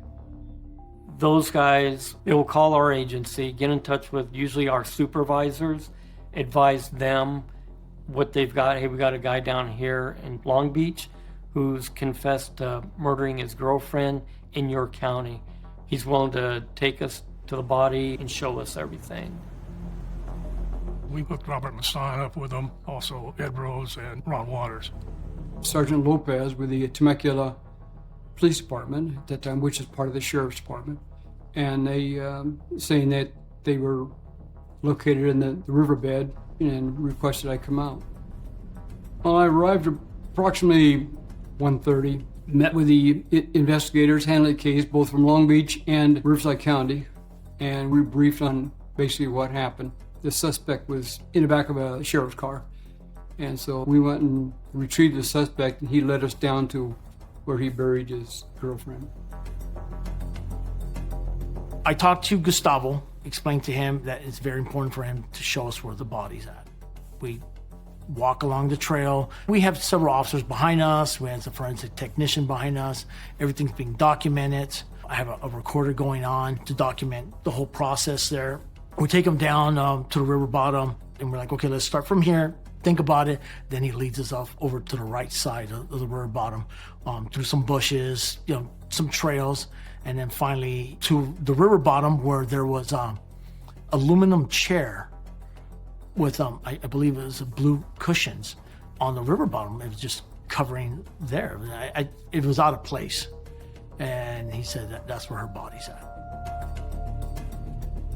Now that Maria's body has been located, crime scene analysts observe the scene and begin the painstaking process of collecting evidence.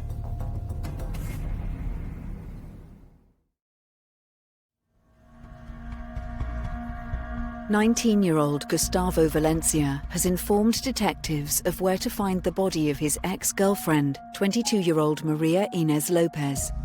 A large team of law enforcement personnel arrive on scene, accompanied by their prime suspect. It's sort of unusual to have the killer at the scene itself when they are first establishing the scene and first investigating it. So in this particular case, they had Gustavo, they basically removed everybody from the crime scene, and they had Gustavo walk them through the scene twice. The first time they walked directly to Maria's body, which is not the path they took when they went for a walk, but they walked directly to the path to know kind of where everything was. And then they went back to the street, and with Gustavo leading them, they walked the path that he and Maria allegedly walked sort of as they were going through the process of going through a walk, and then right before Gustavo murdered her. From what he told us, we already knew where the body was. Well, we knew it was right there. We had to excavate the area for her body. And then from there, we transported him back to the station where other investigators were talking to him while I processed the scene with forensic technicians. In a case like this, especially it's a body that's been buried in a grave site, we'll get a walkthrough. As few people as possible the very minimal, and it might be the case agent, maybe the person that discovered the body or the scene, and your forensic technicians. Very minimal, taking great care not to disturb any potential items of evidence. Once that's done, you back everybody out, ensure that a good perimeter, if nothing else, make the perimeter even bigger. We have a saying in law enforcement, go big or go home. You want a big crime scene because it's easier to collapse it in because you don't know what you've got until you start working through it. So there would be crime scene tape up, and when you get to the crime scene barrier or the first line there's usually either a community service officer or a police officer or a sheriff, some representative from the department who has what is known as a critical incident log. And you sign into the critical incident log and you put your name down, your ID number, the time you arrived, and the date you arrived. So it's a documentation of everybody who goes in, and then you go under the tape. What we try to do is make one access into the body, a straight line, if you will. One follows the other. That way, if you need footprints in and around the area, you know that our people have only been in this certain restricted area. And that's the way we try to approach it. Then once they get into the body, the coroner is going to be the one that works with the body when it's in the field. We don't really touch the body until the coroner does. We'll take pictures and things of that nature, and then once the coroner's there, if we need to roll prints, we'll roll prints. The coroner was one member of an incredibly large team of forensic, crime scene and homicide detectives, demonstrating just how complex this case was proving to be. Coming up with a game plan, who's going to go do interviews, who's going to process the scene. In this case, Detective Masson was in charge of processing the scene, or a better part of it. But using your forensics people, in this case, Deborah Gray, who was an anthropologist, one of very few, and she worked for our department. She responded, and she would have been responsible for excavating that site.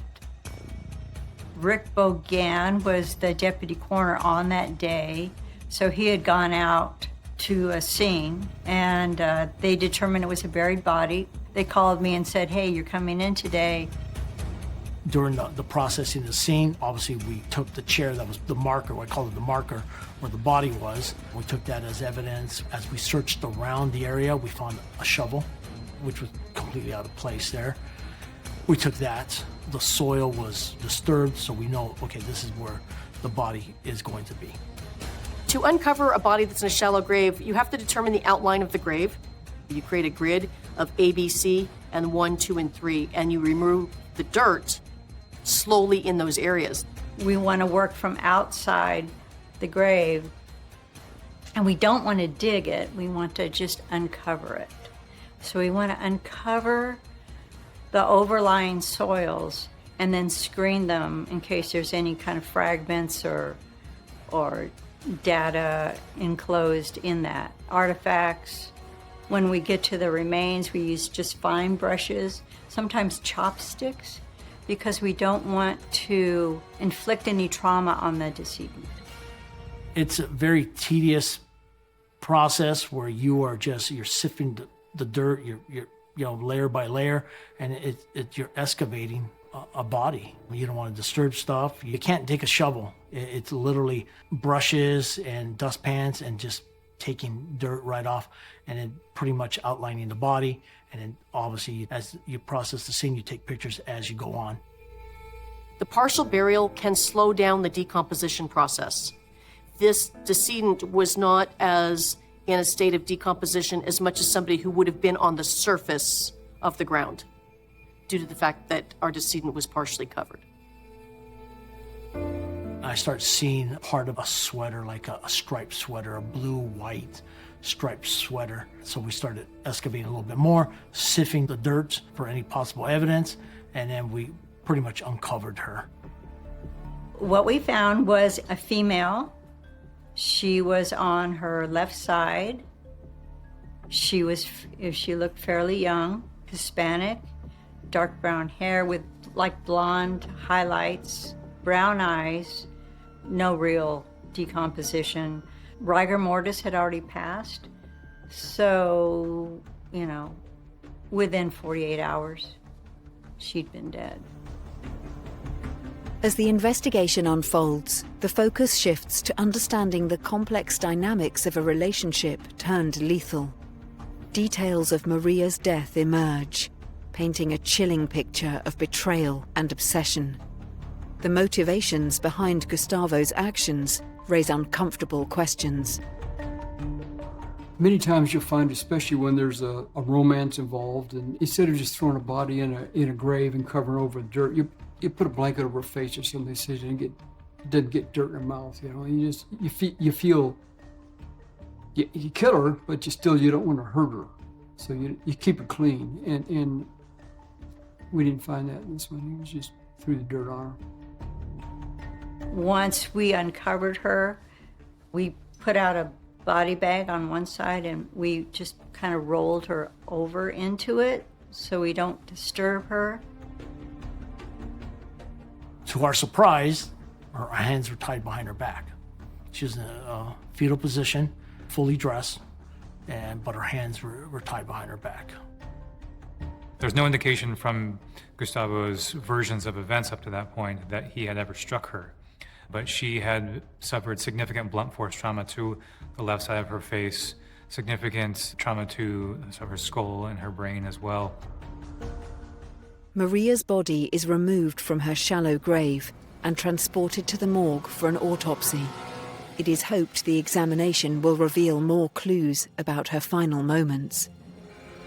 She was placed in a coroner's body bag and then eventually transported to the coroner's office.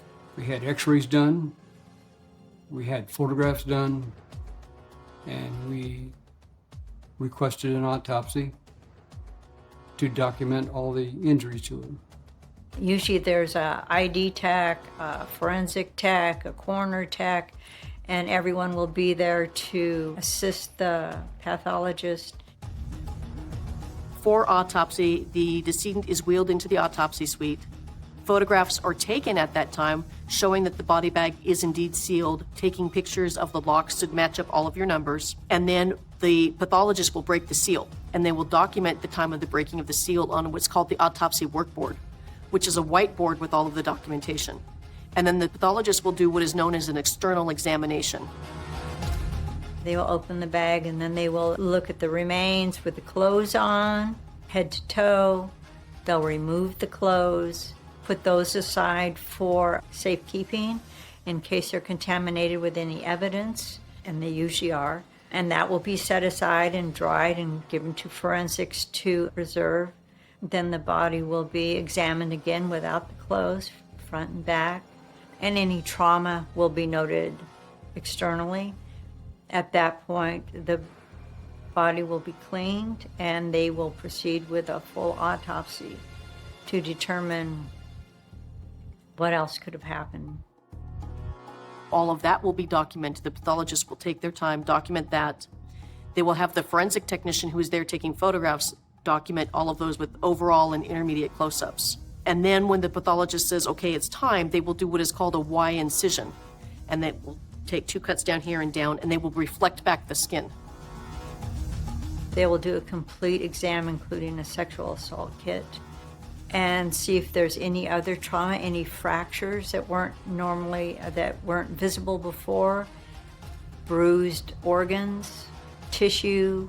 If there's bruising externally, they will do a slight cut to see how deep that bruise is to determine how much force was used. Then he examines the throat, which is the major area, and he's looking for a broken hyoid bone. And evidently there was a broken hyoid bone, which indicates it was a manual strangulation as opposed to hanging. You don't see that. The decedent is then stitched back up, and then fingerprints are rolled, so they have a documentation of fingerprints. The pathologist will call in time, and they'll write the time on the whiteboard, and they'll put what is known as COD, or cause of death, up on the whiteboard. The forensic evaluation of Maria's autopsy provides vital information to some of the homicide team's most pressing questions.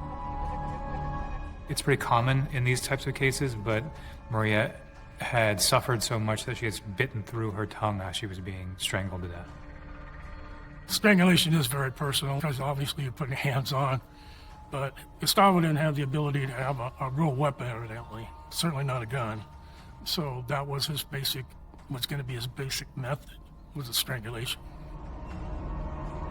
It's a personal attack. It's like, it's not like a stabbing, but same sort of motivation where like, you can't do this to me, stop, stop, stop, stop. It's very personal. There's a lot of anger to do it. And keep in mind, even though it only takes 11 pounds of pressure, you're still fighting somebody who is fighting for their life.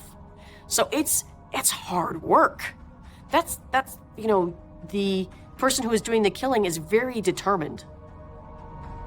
In this case, this was as personal as it gets. I mean, he tied her up beforehand so she couldn't fight, and then he watched her die. He listened to her die. When you're strangling somebody and she's biting into her own tongue and making these noises, that's as personal as it gets. This is a repeated and prolific decision to murder her and watch her die. Now that the forensic evaluation has been completed, detectives turn their focus back to their primary suspect, 19-year-old Gustavo Valencia. After he showed the officers the two paths to the body, then he was removed from the scene and taken back to the station to be interviewed again by Riverside County Sheriff's detectives after they had sort of the luxury of knowing all the evidence that was present at the scene. We talked to him, and yes, he ended up saying that, yeah, he assaulted her, ended up strangling her and burying her. He convinced her to come out to visit him. Big mistake. She voluntarily came with him down to the river bottom, and then when they were walking, she ended up slipping on some type of embankment. She fell, and he started laughing at her. According to Gustavo, Maria looked at him and said that Sarko, her new boyfriend, would never laugh at her.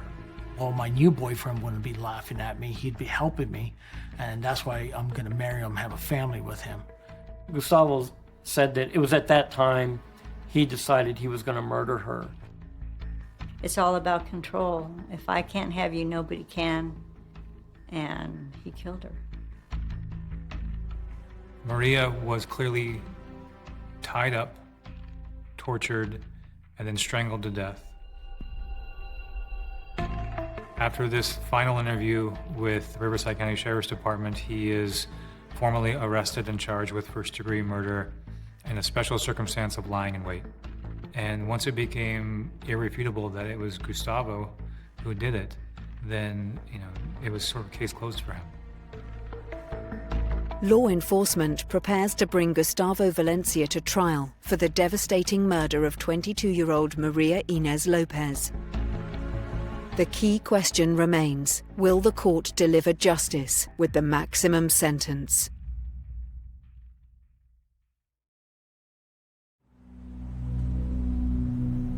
In February 2011, 24-year-old Gustavo Santiago Valencia Miranda stands trial for the 2005 murder of his ex-girlfriend, 22-year-old Maria Inez Lopez, in Temecula, California.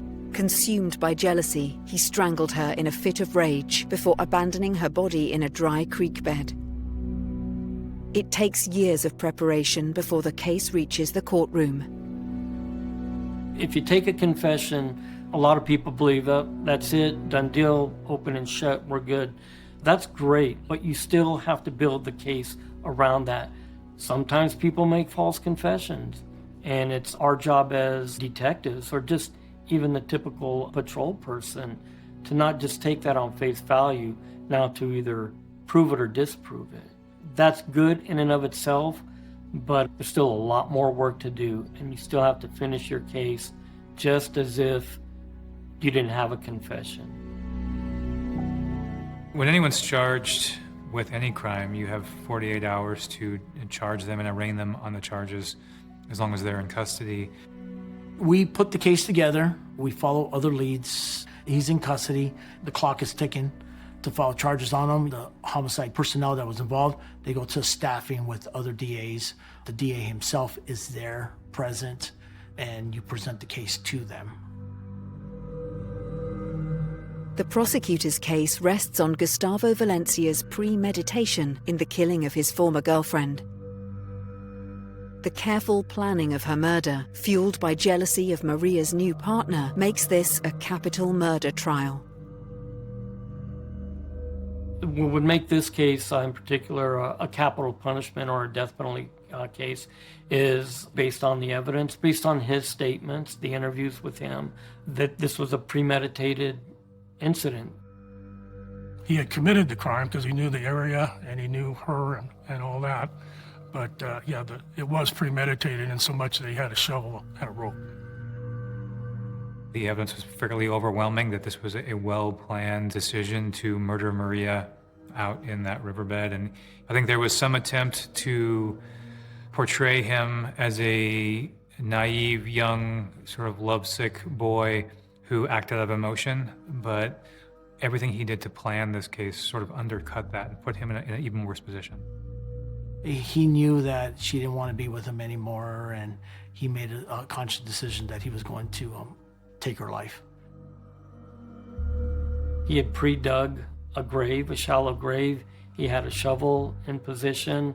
He had items already set up to tie her up or bound her hands, dig her grave to bury her, and then try to conceal it. So that in and of itself pushed it from just a regular homicide into a capital punishment, potential capital punishment case. Maria's parents recount the day that Gustavo Valencia arrived at their door and lied about what happened to their daughter. The prosecution sets the stage for a crime driven by jealousy with a sinister plot. They dismantle Valencia's defense that the murder was a spontaneous act, as Gustavo came prepared with a rope and shovel that fateful day. Capital punishment is something we never take lightly and never should, and that's true of both the prosecution side and defense. And so as much preparation as we put into any homicide trial, when the stakes are raised a little higher by it being a capital case, it takes a little longer for everyone to get ready and to be prepared. And I think on both sides, there's just an extra level of sort of work and patience that need to go into the preparation. It's a bifurcated sort of subject. First you have the criminal trial, and then you have the trial for death penalty. Gustavo was facing the death penalty for what he had done. And the court proceedings sort of ground on for about a year and a half, until at some point we were approached by Gustavo's defense counsel, and he offered to plead guilty to first-degree murder, admit the special circumstance of lying in wait, and in exchange, he would go to prison for the rest of his life without the possibility of parole. Faced with first-degree murder charges, Gustavo Valencia takes the plea deal, which allows him to escape the death penalty. He will spend the rest of his life behind bars. Most of the homicides that I've been involved with, the victims knew the suspect about 80% of the time. When you have that type of aspect, you're going to have people that are still alive that know this guy or lady that killed their loved one. So to put that person behind bars and give this family closure is a pretty good thing. The trauma that's inflicted on the decedent is come and gone, but the trauma inflicted on the families never goes away.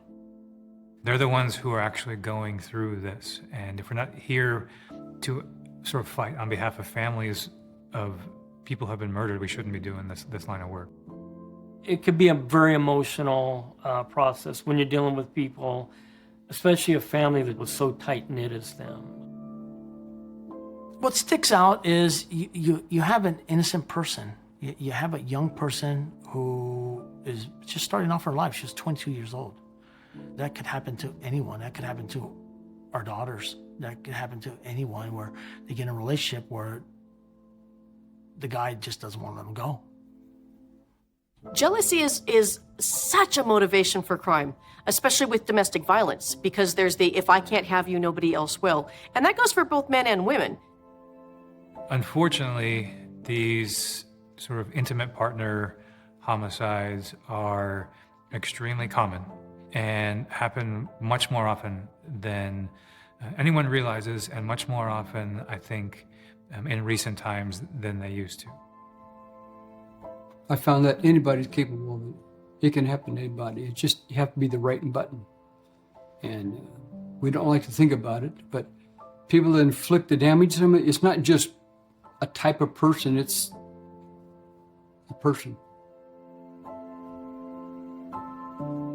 In the end, justice for Maria Inez Lopez serves as a somber reminder of the consequences of jealousy and obsession.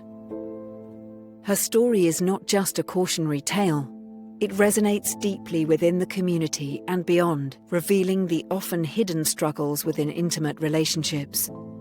As the echoes of this case linger, the painful truth remains: a young life was cut short by a green-eyed killer.